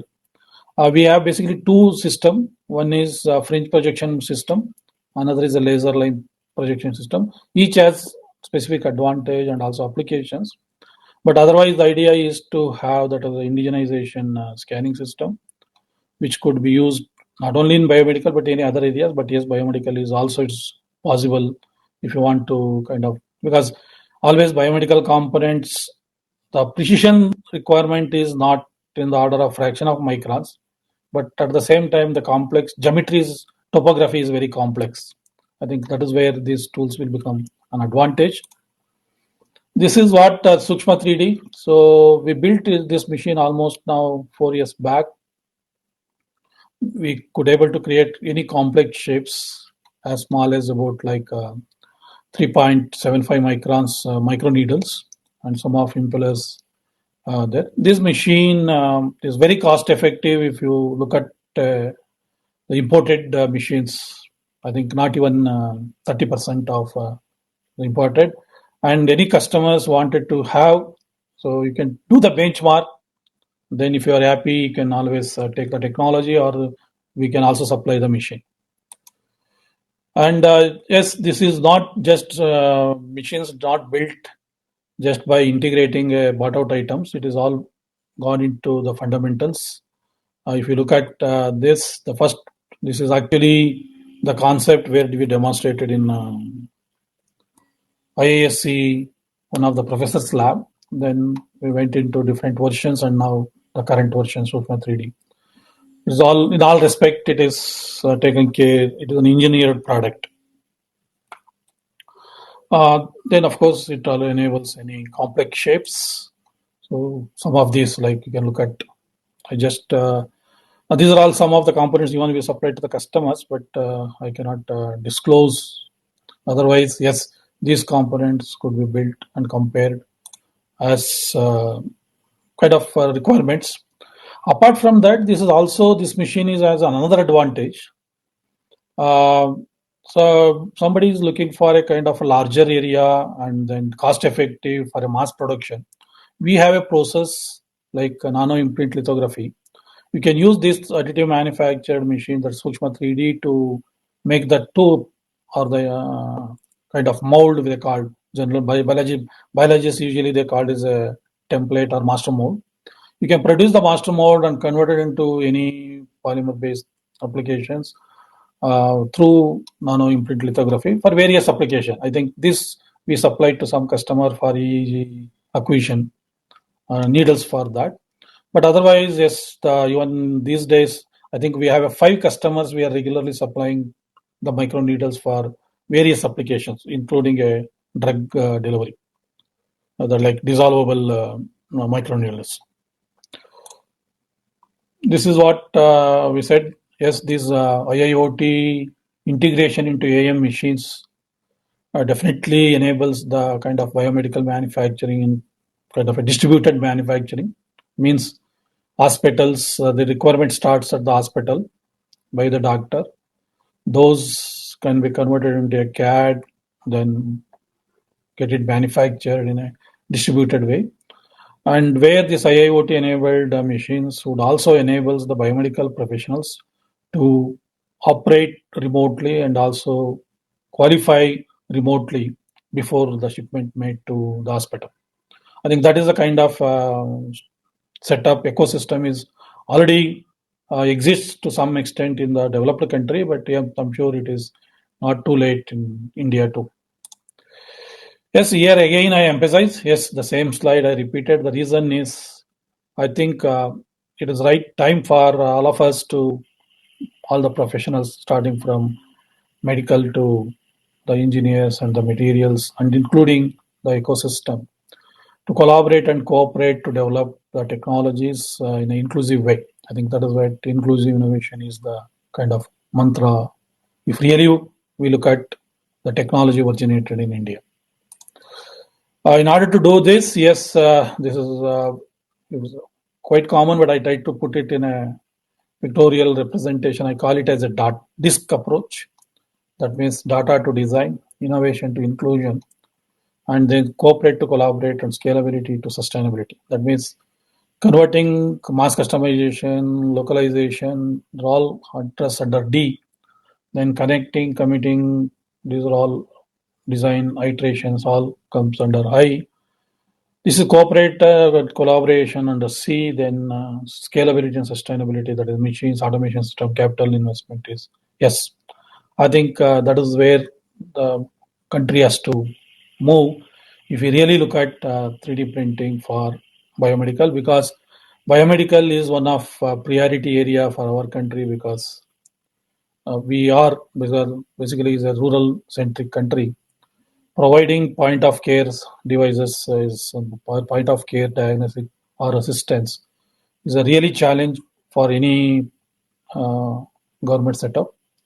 I think that is where there are a lot of rooms, as opportunities for us to collaborate and cooperate. In order to do that, if any of the biomedical companies wanted to develop some of these components, we have a platform, call it as a dristicmti.ris.in. It is an open innovation platform. It's just like a marriage bureau. You can we have about 6,000 users now, including students, starting from engineering students to then experts. Maybe you can use this platform to develop some of the innovative solutions, at least to idea generations level. And then thereafter, CMTech can able to support the manufacturers, or you can always go ahead with your own the facility. So the ultimate goal is to develop innovative products using the engineering resources available in the country in a much cost-effective way. I request all of yes, people to just look into this and then utilize this platform.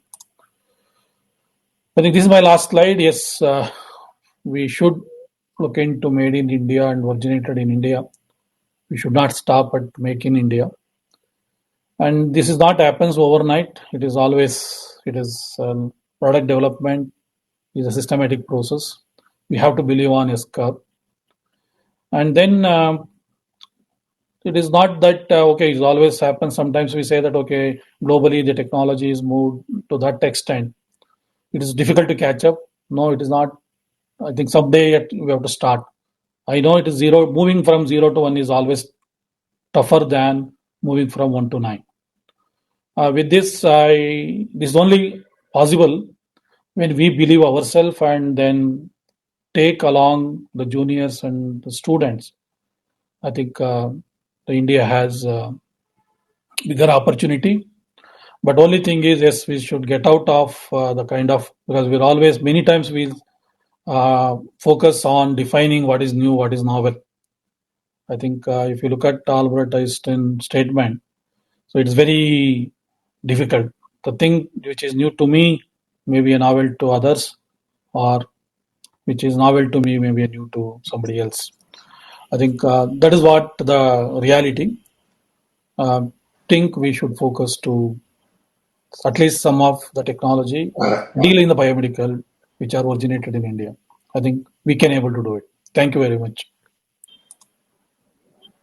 Thank you, Doctor. Thank you for your presentation.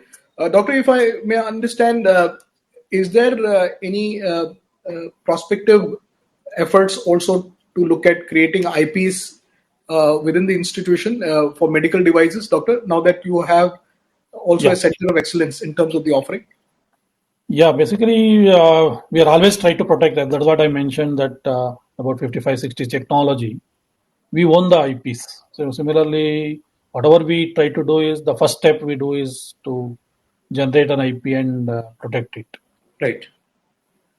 And we also for the technology transfer also we have different models.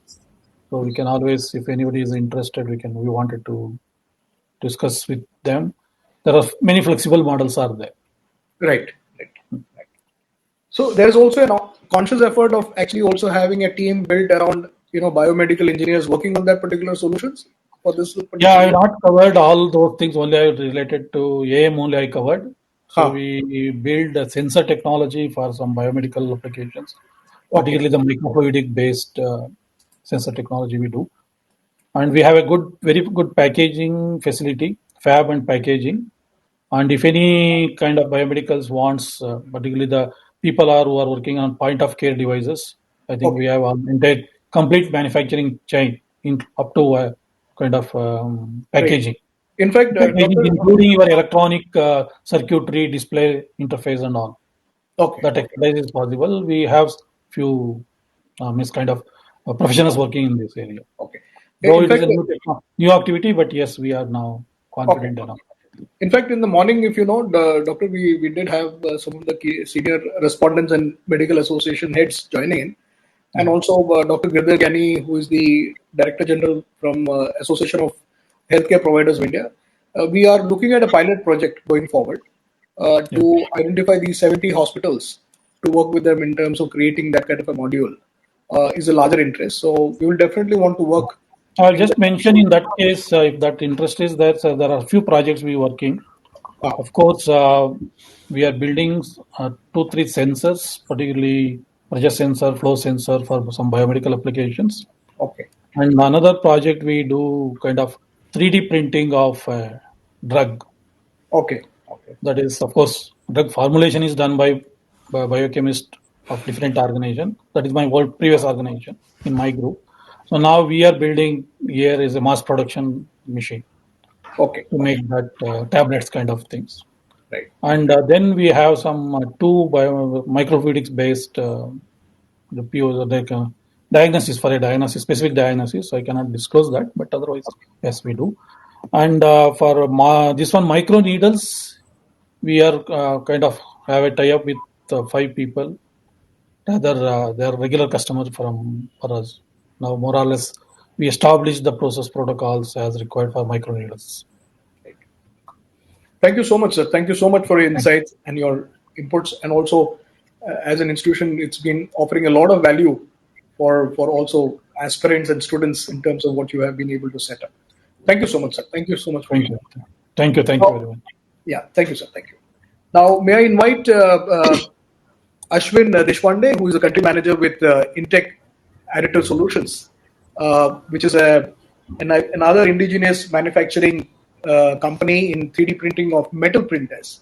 And they've been really able to position themselves in terms of this space to start with, from aerospace and defense and various, automotive. And now they also see an opportunity in medical. So that was always there because the machine and the technology is very similar in terms of the offering. So may I introduce Ashwin to please share his presentation going on. Thank you. Yeah. Hi, Shibu. Object. So let's see a small video how this works. This video is actually from one of our machines.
So that's how the laser powder bed fusion process was, with laser source as the heat source, melting the powder and solidification, and layer by layer the part is created. This is what you saw is one of our machines. Process remains the same. Introduction to Intech. We started our commercial service bureau. India's first commercial service bureau started in 2012. As an organization, we come here, our corp, we come with a 30 years plus experience in metal working experience. So our parent company comes from the casting background. Going forward, we supplied the first metal 3D printed combustion chamber to HAL and some other aerospace components to HAL.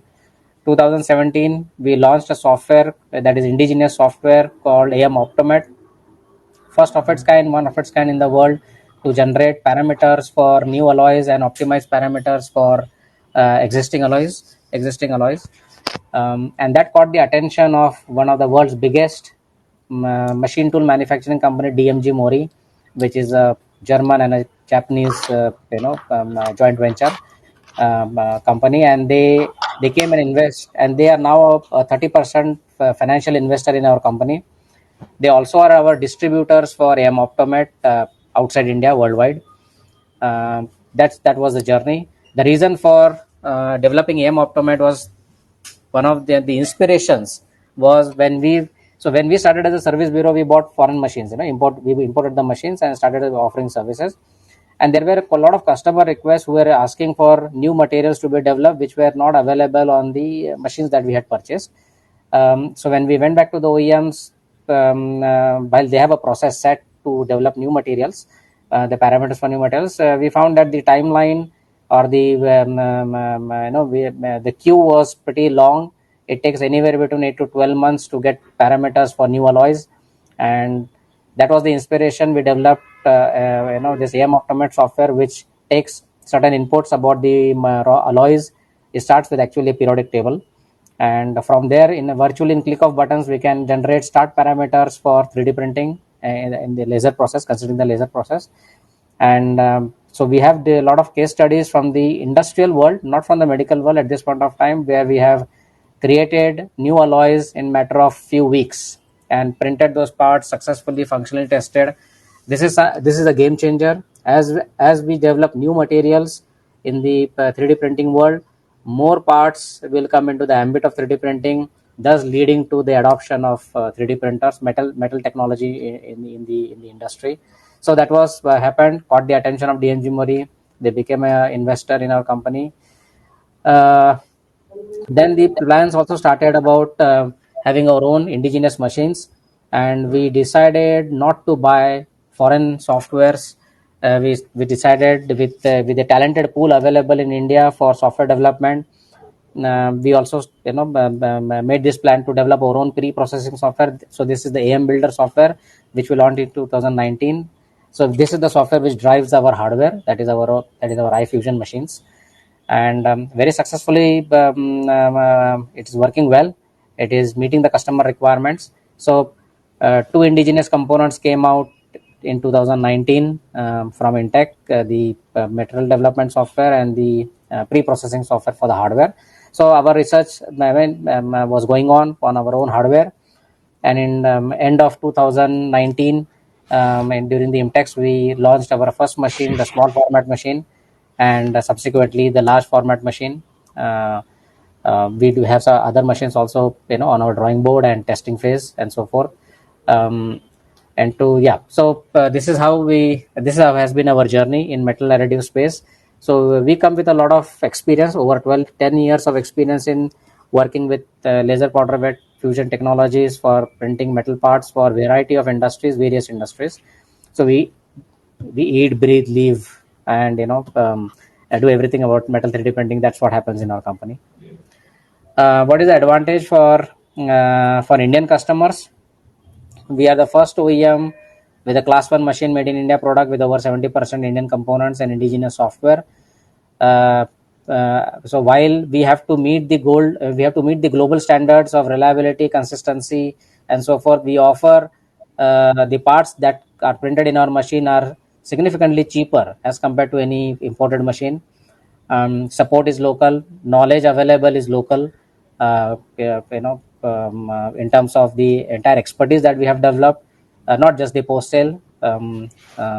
And of course, when Indian companies buys Indian products, there is no threat of denial of technology from foreign OEMs, which we have experienced, which collectively as a nation and as an industry we experienced trade sanctions from the US and the Europe when things don't work between two governments, at the policy level. And of course, we are working very to establish a ecosystem of supporting technologies. So that includes post processing side, that includes powder manufacturing. Couple of powders have already been localized in India, which has brought down the cost of purchase of powders almost like 40%, and that again we see as a catalyst in adoption of 3D printers in India because of all the localization efforts. This is our business. These are our business lines. So these are consulting services. Again, a very important step in success of implementing metal 3D printing. Whether you buy the machine or you don't buy the machine, but DFM becomes extremely important. We have a very well trained and expert team over here. So people who with expertise in tooling, aerospace, defense, medical are part of this team. Our own software solutions, we discussed this. Our own hardwares, I'll just show you a snapshot of what the hardwares that we have. And of course, we do on-demand parts. Sorry. And that's where we started in 2012. We continue to do that, but we now do not work on standard regular inquiries, RFQs. We would like to get into turnkey solutions for the customer, where it actually starts with developing powders, new alloys, or reimagining and redesigning of existing products and components. So the DFM comes into picture, and then printing those batch quantities. So if some customer already has a product done design, all he wants is to do a job work and print it on a metal machine. we generally don't get into that. These are our customers as of date. Within the medical space, Yenapoya University in Bangalore is focused on medical applications. They have done some certain surgical guides and tools till date, and they are right now working, and we are hand holding them in the area of medical implants as well. So this is one company or organization customer focused on medical applications. Rest are non-medical, working on different industrial problems and so forth. So yeah, and we are working with Indomim to localize some of the powders, and that has been successful. So again, the costs have significantly come down and so forth. So from these customers, so we also had a success of selling 2 machines in Europe in the recent past. Again, a great pride for an Indian OEM to win in the foreign land against the established brands, with a lot of reputation behind them. But we participated in that race. We came out as winners, meeting all the requirements of the customer on, again, as I said, consistency, reliability, accuracy, followed by our our own indigenous software tools that help them. So these are the machines that we have today. Small format machine which has a die of 150 by 180 millimeters in height, that is configured with a 500 watt laser. This can be customized to 1000 watt laser also, or lower laser power as well.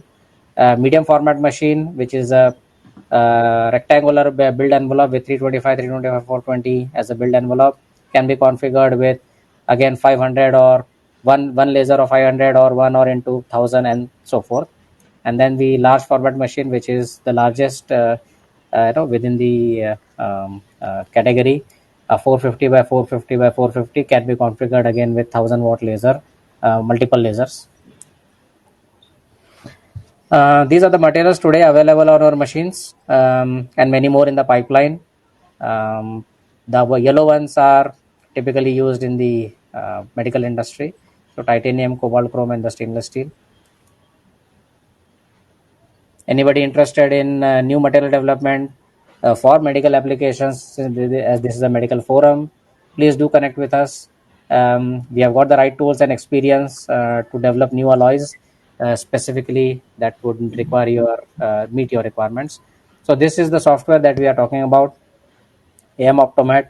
You can give target values of improving your density. You can give target values, and accordingly the software will generate parameters. You can give target values of surface finish.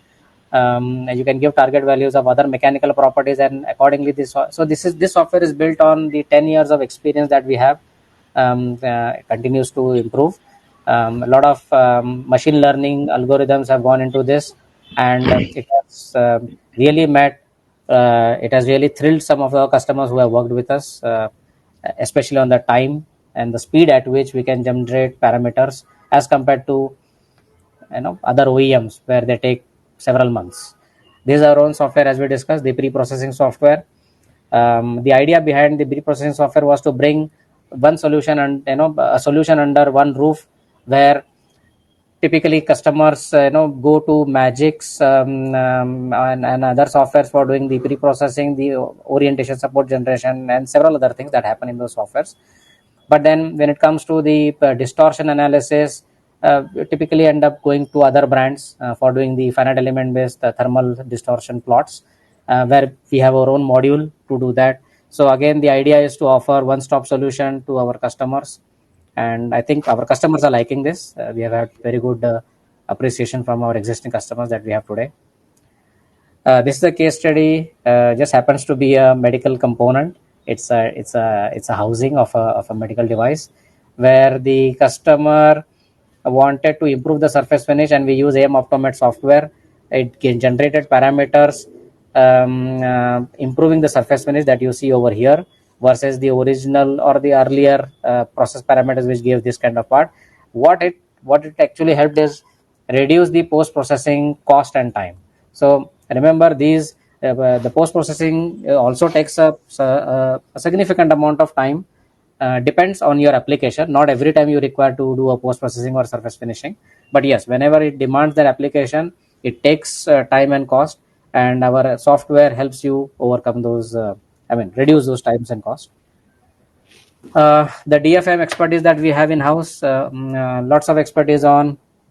So we have expertise around computational fluid dynamics, structural, linear, non-linear, lattice structures, design as well, product design, of course, hand holding and taking inputs from the customers.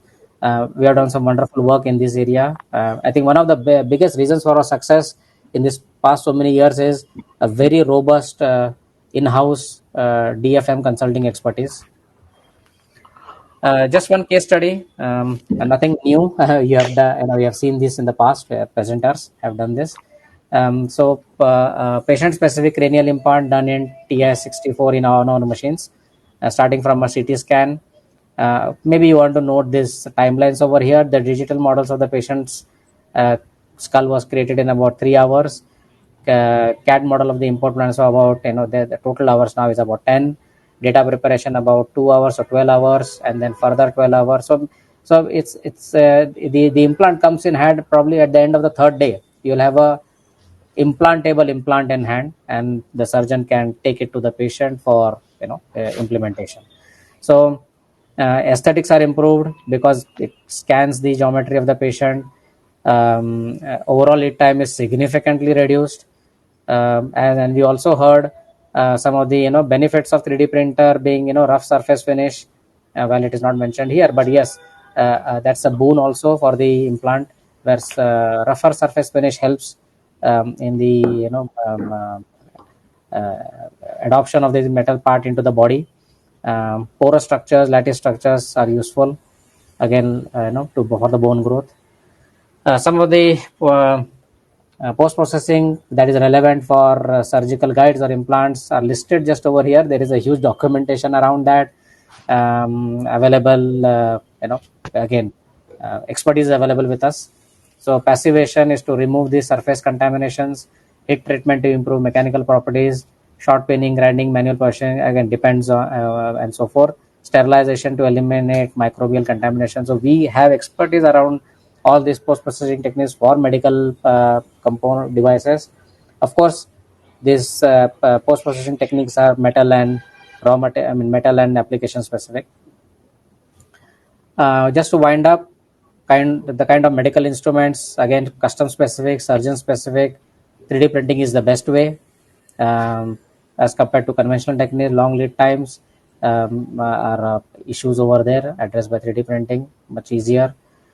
Different types of implants related to spine, knee, cranial implants, hip implants, trauma related, and so many other implants are possible. Patient specific is what we are talking about here. uh, we are not there in the mass production off the shelf implants over here. And then the prosthesis, we did talk about that. Custom specific, again lightweight, meeting the customer geometry, wherever the prosthetic needs to be attached. Intake expertise. We we have been talking about this. So we have all these software tools, experience for various industry verticals. So design for additive manufacturing is an extremely important step or important component in successful adoption of metal 3D printing. Another component of metal 3D printing success is knowledge about how to develop new materials and new alloys. Again, all in-house. We do not manufacture the powder in-house, but we develop the parameters and we give the specifications to the powder manufacturers that okay, kindly develop the powder based on these specifications, and a couple of iterations we are there. So the coupons are tested, printed, heat cycle treatments are done, and we have successfully done these projects with ISC Bangalore, HAL, Hindustan Aeronautics Limited. So far not with the medical industry, but yes, we are working with the automotive industry, on the tooling industry, to develop their specific materials for different applications, and that expertise is available with us. Our own hardware and software, again, software is 100% indigenous. Hardware at this point of time we are 72%. Aim is to reach 100% in the next let's say, realistically speaking, couple of years. Lots of post processing knowledge and experience and equipment in house is available with us. And then, as I said, we do low volume production.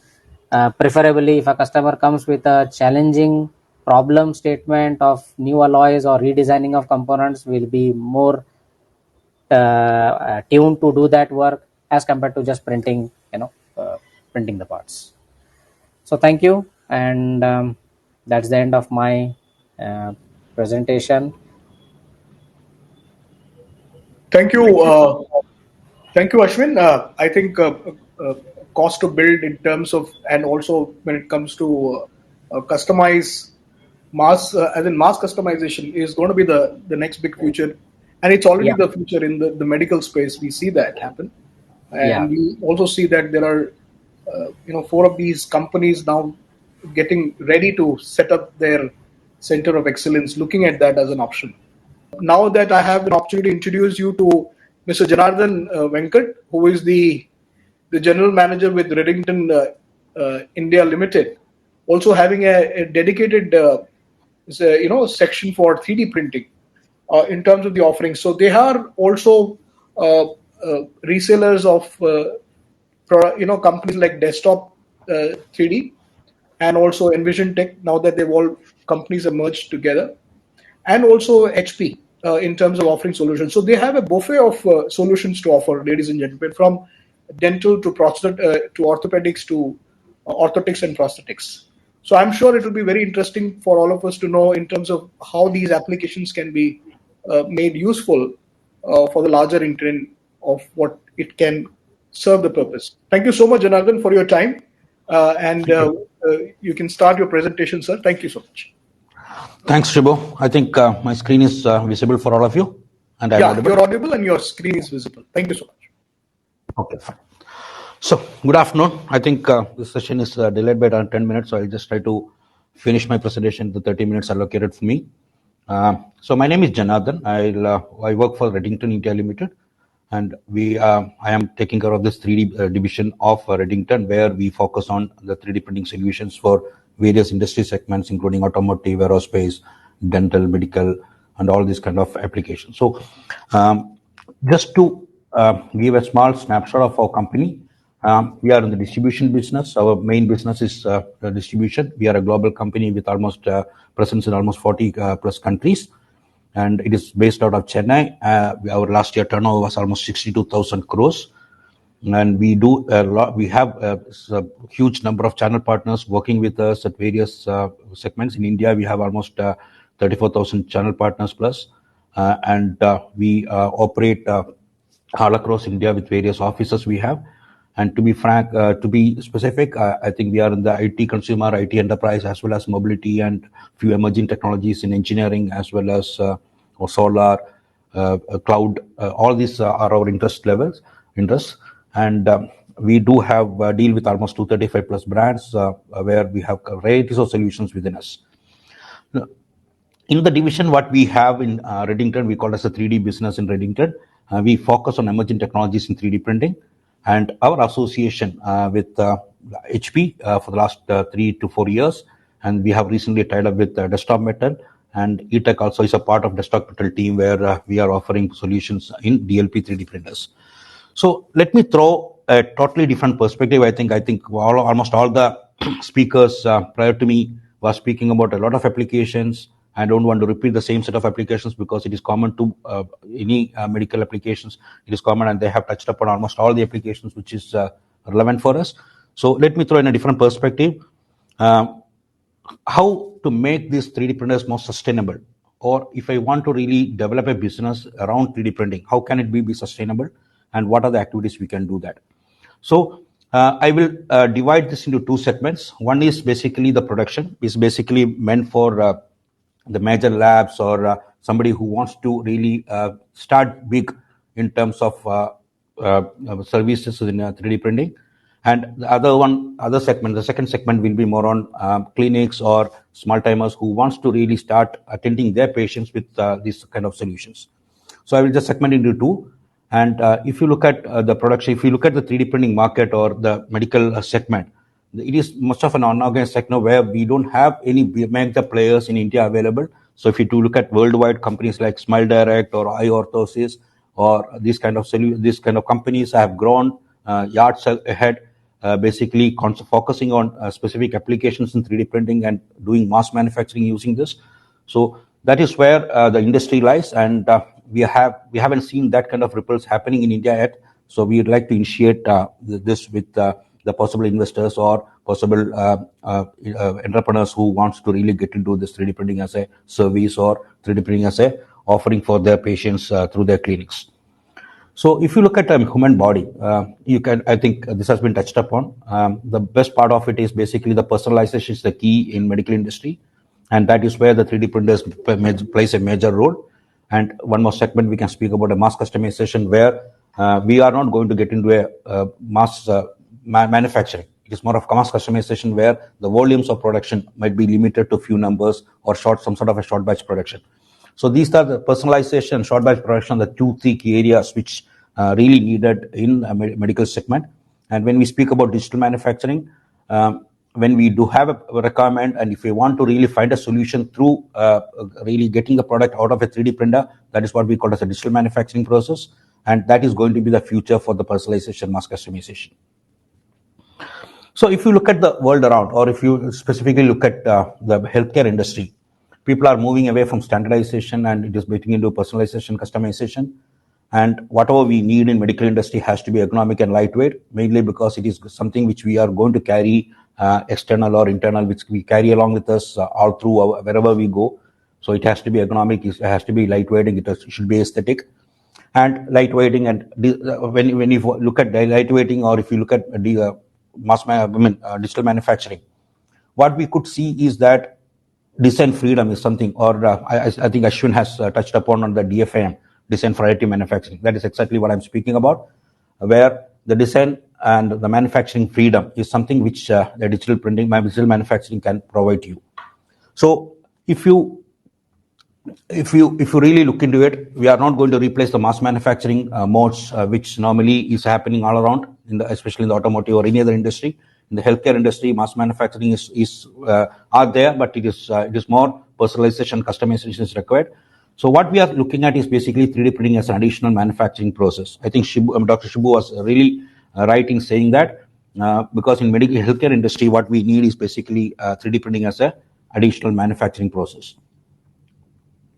Now, if I want to make this 3D printers more sustainable, and if I want to really get the ROI in the right time, what we have to do is basically bring the cost efficiency in 3D printing. There are different ways of doing it. So if I really get into some sort of a production mode, where we have a service as a labs, the way dental labs are doing it for bridges or something of that kind. So their focus is production. And if you really keep doing production, we have solutions which can give you high throughput machines at a very low operational cost. So that is where our technologies are going to be sustainable for you, and it will be really helpful for you to really establish a business model for that. Now, if you look at the external applications of it, especially in the orthopedic prosthetics and orthosis, I think personalization is a very key component in the post-surgery rehabilitation, where external devices, orthosis has getting used very effectively. So we can do away with all the plaster kind of things, and we can really get into aesthetic, lightweight external accessories, which can really help us in the rehabilitation. Then sports injuries and rehabilitation, or the cranial orthosis, fracture care. So these are the markets which we can really address through digital manufacturing. And we have the HP technology, which is basically we call as the multi-jet fusion technology, which can provide you the required throughput at a very low cost and make your business much more sustainable for you. So on the right, I have shown you some images where how we are stacking the parts and getting these parts getting printed in this. So the volume of parts can be printed in one go. The throughput of the machine is very high. The machine is designed in such a way that it can give you the maximum throughput. So if you look at the prosthetics, even today in India, if you look at most of the prosthetic applications, it is manufactured in a conventional way. And if I want to really get into mass customization or personalization, one way of getting it done is the digital manufacturing way. So if across the world, if you look at a lot of companies and a lot of people, doctors are really engaged in making their solutions through digital manufacturing. And these are some examples where we have done work with a number of what you call service providers across the world who offer services in prosthetics and other orthopedic applications. So if you look at the dental business, I think the mass manufacturing is required for the clear aligners, where the molds for the dentures or molds which is required for really thermoforming the clear aligners need to be done in masses. For every patient, probably 20 to 50 such molds are required for the upper and lower part.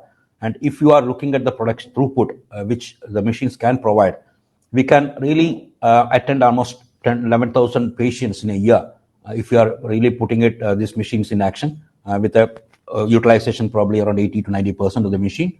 And if you look at, we can do almost 65 jobs where each job can print almost 800 plus molds in one go, and the number of dentures which get manufactured will be more than 5.5 lakhs. So this is the kind of production which is capable of doing in these kind of production machines offered by us from HP.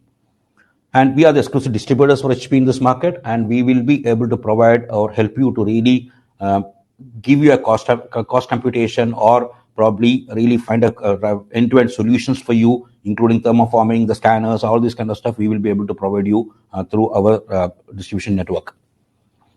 So if you look at keeping away from the clear aligners, if you really look into packing insoles, it's basically again for the orthopedic treatment, you can see almost 60 pairs or 60 patients can get attended in one print job. It means you can just compute how many patients you will be able to attend in a year. Similarly, if you look at prosthetics, 10 to 16 prosthetics can be manufactured in a single go. Or if you are looking at some sort of prosthetics where you have the hand or palm to be manufactured with fingers and all this kind of stuff, even you can really get into that. So this is mainly meant for mass production, or basically in this prosthetics and orthosis market and clear aligners market. So if you look at the technology, what we go, unlike the conventional 3D printing technologies where the printing happens point to point, whether a laser beam or in SLA system or in SLS, or if you look at the metal laser-based metal machines, you can see most of the time the part is manufactured on a point-to-point construction. Here, what we are doing is basically a layer is getting printed in a single go, which makes this system really complete the printing job. Whatever be the number of parts in the job, it can get printed in 10 hours. And there is, after some cooling time, you can really do that. So in 24 hours time, you can have a turnaround of the parts and you will be able to deliver the parts to the customer. So that is the speed and throughput which we can provide you. And if you look at the technology, what we do is it's a powder-based technology where a certain a powder is getting sprayed across the platform like any SLS system or a metal powder-based system. Here the difference is basically we are jetting something called agents, which is basically a doping agent which enables the fusing at certain areas where we want the fusing to happen. So in the areas where we need to really create a part, we will jet these fusing agents, and last mile energy is provided while jetting these fusing agents, which makes that layer complete with the fusion. So likewise, layer by layer, we construct these parts. Because of that, if you look at the parts are much denser, much strong, durable, and it can be used as an end product in your prosthetics or artificial limbs or whatever, wherever you go, you will be able to do that. Now, I just run a short video to give you the technology overview. HP's multi-jet fusion technology produces quality, functional parts at a production speed which is up to 10 times faster than today's competing products. Unlike the slow point processes of some current technologies, HP's multi-jet fusion technology processes parts in 2 fast, area-wide passes to achieve top-speed part production. The process begins by applying a layer of material in a work area. In the opposite direction, in one continuous pass, we print fusing and detailing agents across the full working area. This pass combines the printing with the fusing energy, and the process is then completed.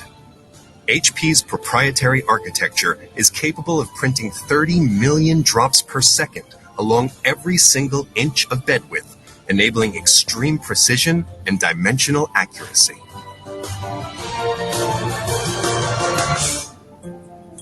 To produce truly functional parts, it's important to ensure that the material has been properly fused and that part edges are smooth and well-defined. To achieve part quality at speed, HP invented a multi-agent printing process. In this process, a fusing agent is applied on a material layer where the particles are meant to fuse together. A detailing agent is applied to modify fusing and create fine detail and smooth surfaces. The area is exposed to energy, and reactions between the agents and the material cause the material to selectively fuse together to form the part. The fusing process requires accurate temperature control across the entire material layer. HP Multi-Jet Fusion's closed-loop thermal control system does this by measuring temperatures at hundreds of points on the material bed. This information then determines which areas receive more energy to raise the temperature and which areas are cooled, allowing for control of thermal bleed and layer-to-layer fusing and cooling. The result is full control over mechanical properties, dimensional accuracy, and repeatability. The process is then repeated until a complete quality, truly functional part has been formed. This is how HP's proprietary area-wide processing compares with existing popular point processing technologies for building functional parts. In the time it takes these slower point processes to build 1,000 parts, HP's multi-jet fusion technology would have created several thousands of parts. Using HP's proprietary multi-agent printing, the HP multi-jet fusion technology achieves new levels of part quality at these breakthrough speeds. So I was speaking about the throughput. I was speaking about the cost efficiency in printing, because if you look at the printing process, we recycle this powder which is getting used in the last print. We'll recycle it to the maximum. Almost 80% of the powder is getting reused in the next job. So the effective cost of the new job which you are going to do is only 20% of the powder cost, and powders are also much cheaper than any of the competitive products available in the market. And we also have an open material policy where you are able to procure these powders from the third-party manufacturers like BASF or Lubrisols and these kind of material manufacturing companies also, where HP has already certified and characterized that products in the machine. Now, if you look at the throughput, I think I spoke about there are two different ways of getting this part producted. One is through fast cooling or the natural cooling. And if you look at the turnaround time is much, much lesser than any competitive product in the market, which gives you the maximum throughput. And if you look at, because of this the reduced time and maximum throughput from the same job, we will be able to really do almost 12 jobs in a week, which gives you the production volume to the skyrocketed volumes. So this is how HP really caters to the manufacturing industry in terms of creating mass production of these services. And that is how, if you look at Smile Direct, companies like Smile Direct has got almost 30-40 machines available with them, which keep producing parts on the clear aligners. iOrthosis is basically specialized in orthopedic insoles, where they manufacture in volume and provide to the global market. So similar companies has established an organized way of production, and that is how this industry is growing globally. So I think we are looking at out for partners who can really establish this kind of products where they have the medical expertise as well as the connect in the market. Now, another solution what we carry is basically the e-tech solutions for polymer, where these solutions are specifically meant for smaller doctors, clinics, and doctors who really want to operate in their own labs or their own clinics and produce parts of various medical applications. And the varieties of materials what this e-tech provides also help you to use this machine for multiple applications. If you look at the application side, I think we have almost 180 plus materials, and we have implantable materials where if you have to replace a tooth or if you want to create a bridge using a 3D printed part, this is possible with e-tech machines. Or if you want to really look at the hearing aids, or if you want to use it for maxillofacial applications, we have the materials and we have the technology to really help you out. And these technologies, being a liquid-based technology, the digital light processing technology, offers you really high quality, good finished surface parts, which is quite strong, and it is also can be used as an end-use application. So these are this is a technology where the investment is low for you, and you can really have a complete setup of operating it from your own clinics. If you are not looking at the mass manufacturing, and if you have specific patients to get attended from your clinic. So this is another solution which can really help you in that market segment. And if you look at the materials, as I told you, Flexera is basically a resin which can get fabricated and can be used as a denture with ceramic-like strength, and it can be implanted in your teeth itself. Or we have the other materials which is basically strong for creating molds or whatever applications you like to in terms of medical applications. So we can speak about this technology, and because of the time limit, I will not be able to cover much about this technology. So if you have any specifications, you can get in touch with us. We can help you to really help you what kind of material can be used where, and how we can deploy these solutions in the various clinical labs you have. And another area where we are interested in is basically the bioprinters, where for the research purpose, or if you want to reconstruction of tissues or all these kind of applications, we do have a bioprinter which is basically developed by eTech, where these solutions can offer you the solutions on bioprinting.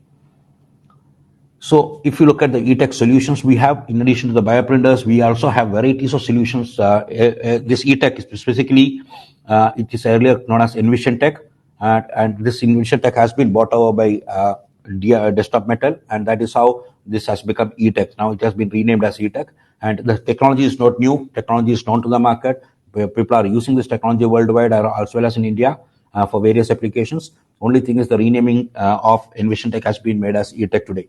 So these machines are familiar to you. These machines can provide you the sustainable business model for a smaller clinic where they had to really do that. And this basically have varieties of solutions in the rigid material, flexible material as required by you, or transparent ones as required by you for various applications in the medical area.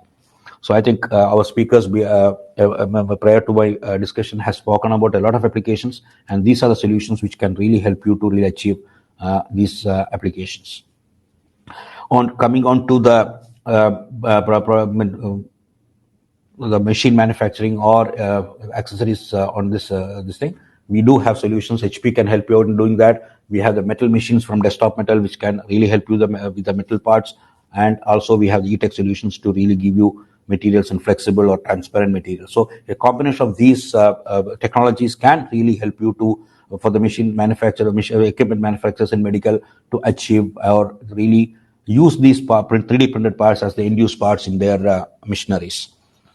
So a typical example, what we have done is basically, I think Mr. Swarup also has spoken about it. It is basically a work done at Reddington in association with our partners, and the machines which we have at our office, the two production machines of HP, what we have has completely been utilized for 20-25 days during the first wave of COVID, where the company Agua, a Delhi-based startup company, has been supported to manufacture almost 50,000 ventilators, so 10,000 ventilators in a span of 25 days by manufacturing almost 1.2 lakh parts from our facility in Chennai. So what we have done is basically we were engaged with Agua during the design phase for the prototyping applications, and that experience and that confidence has really given them to take a decision that these parts which are getting manufactured in HP can be used as the end-use part in their equipment. So this is a live example what we have done in India for the equipment manufacturing in medical line. And speaking about the metal machine, I think you heard a lot of this thing from the previous speakers. You have they spoke about the laser-based systems. We are bringing a different technology of metal 3D printing. We call it the binder jetting technology, something similar to the metal injection molding technology. So if you look at any automotive industry or any other industry, MIM is a very common manufacturing facility where metal is made of metal injection molding. The technology is called as MIM. What they do is basically they use a tooling. Basically, they create tools and they will inject some sort of metal powder with some bonding agents to generate something called the green part, which is basically the input for the MIM technology. And later, that green part is sintered in a furnace to really make it as a metal end part. So here what we are doing it is the printing process. Instead of using a molding for the green part, we use the 3D printer for getting this green parts, this thing. So it is going to be a toolless manufacturing process, and it is going to be used for the mass manufacturing. So what it actually is, the printing process is something similar to HP technology, the multi-jet fusion technology, where we have the bonding agents which is jetted on the metal powders to really create the geometry of what we want for the part, and this we call as the green part. And this part is taken into a furnace, in a furnace where we will get metallized, or we will really do the heat treatment on that and make the end use part. So this technology is something which is going to be the futuristic technology in terms of metal 3D printing, because when you look at a laser-based system, again, it is going to be a point-to-point sintering process. Here, what we are speaking about a layer-based sintering process, which can provide you parts at a very high volume at a very low time, and it will be much more economically viable for you to really get into the mass manufacturing mode. So this is the technology which we are carrying it from the desktop metal. And this technology is, along with the multi-jet fusion technology of HP, it will be the production solution for you if you are looking at volume manufacturing. And along with that, we have the solution from eTech, which can provide you the solutions for the small, low volume applications for the low volume production. So this is what I have, Dr. Shibu.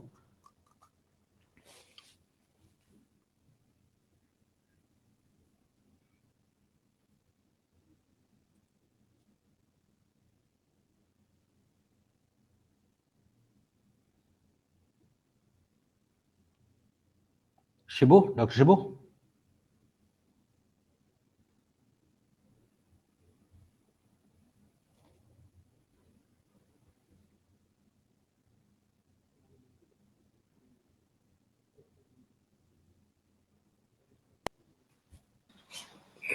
Yeah, thank you so much, Mr. Janardhan. I think the extent of the value proposition that can be offered right now with the kind of technologies that you're serving, from metal to polymer to, and again in polymer, I think there are different, resin and also, all put together. So it is of a great value. So what I may like to understand is these polymers. We are also seeing a prospect of apart from metal. So this metal part is actually implantable, body implantable parts, Janardhan. Or Yeah, we have the technology which can develop the cobalt chromium as well as the titanium parts. I think the FTI this approval process and everything is on. So probably we'll be launching this material as a commercial material in our printers very soon. At this point of time, it is mainly focusing on stainless steel and basically on the other manufacturing steels basically. But I think titanium, copper is something which is speaking about, aluminum. So these are the things which will be coming very soon. And this is a technology which is very recently invented technology. So we have three companies which we are working on. We have the ceramic printer from a company called X1. Again, that company has been acquired by Desktop Metal. So if you look at the solutions we offer from Desktop Metal, we have eTech solutions, we have the binder jetting technology from the Desktop Metal as well as from X1, which can print ceramic. We have quite a varieties of material with that. So I think we have a comprehensive solution for the medical industry in terms of polymer as well as metal. And we are really we'll start focusing on the medical segment, especially with this kind of solutions to set up some sort of a manufacturing facility and bring this business in an organized way in terms of services. Great. So the reason why I was asking you is that now we have also built a platform and an ecosystem for many entrepreneurs who are looking at starting their own service sectors in the country. So that is where we actually gave them a hands-holding in terms of helping them to make the right choice. That apart, we are also trying to set up POCs. Now, in the morning, I'm sure if you had, you were there for the inauguration, we have got the formal accordance from the Director General for Association of Healthcare Providers of India. We are trying with a pilot project with 70 hospitals in the country to start with.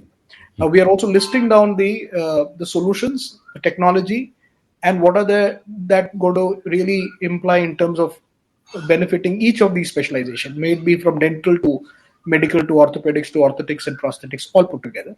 So there is a combined effort for us to look at that prospective solutions. One FDA approved, and there could be also materials which are not body implant, but also even for hand plast or maybe even braces. People are now looking at materials which are biocompatible for sure. And I'm sure the discussions in our subsequent track in track 2 will also we will also be discussing all those aspects, because that is to do with orthotics and prosthetics. So all these inputs will be definitely of adding a lot of value, Janardhan. And thank you. Please, if you had to say something. Yeah, I think if you look at all our materials in the HP, we have biocompatible materials which can be used for the external purpose. We have implantable material in Envision Tech. And if you look at our focus for the last 3 years when we operated with HP, was basically in the automotive industry, and we have really set up a lot of service, sustainable business in service industry, in the automotive segment, and in the engineering segment. And I think we will be initiating this into the healthcare segment, and we have already started working on that projects. And I think we can really be a big partner for you in setting up this kind of sustainable business model in service industry for healthcare. Thank you very much, Dr. Shibu. Thank you so much, Mr. Janardhan, and look forward to you in the track 2 session. Will start at 1:30, where I'm sure the focus will be more on the orthotics and the prosthetics, area of specialization and expertise. We have OPAI, who is our host partner, and the members would want to learn and understand how many of the orthotists and prosthetists, and also some of the entrepreneurs looking at starting their businesses. Unlike they've been using conventional method in casting and all that, now they are also looking at 3D printing, because when we register these participation, we also have a lot of queries from them already. So actually we become a one-stop respondent to actually respond to them. But nevertheless, when they participate, there are many who have already responded with us with questions. As we progress in these next 2 days, I think most of the inputs shared by experts like you will also help the end user to get more updates to get their answers and queries resolved. Thank you so much, Janardhan, and look forward to your participation in track 2. And also Dr. Naga Humaya sir, for your presence, and also the other speakers who were present and also had shared their insights on the subject. Thank you so much for your time, and we can join in at 1:30 for the orthotics and the prosthetic session with more details. Thank you so much. Thank you, Shibu. Dr. Shibu. Thank you.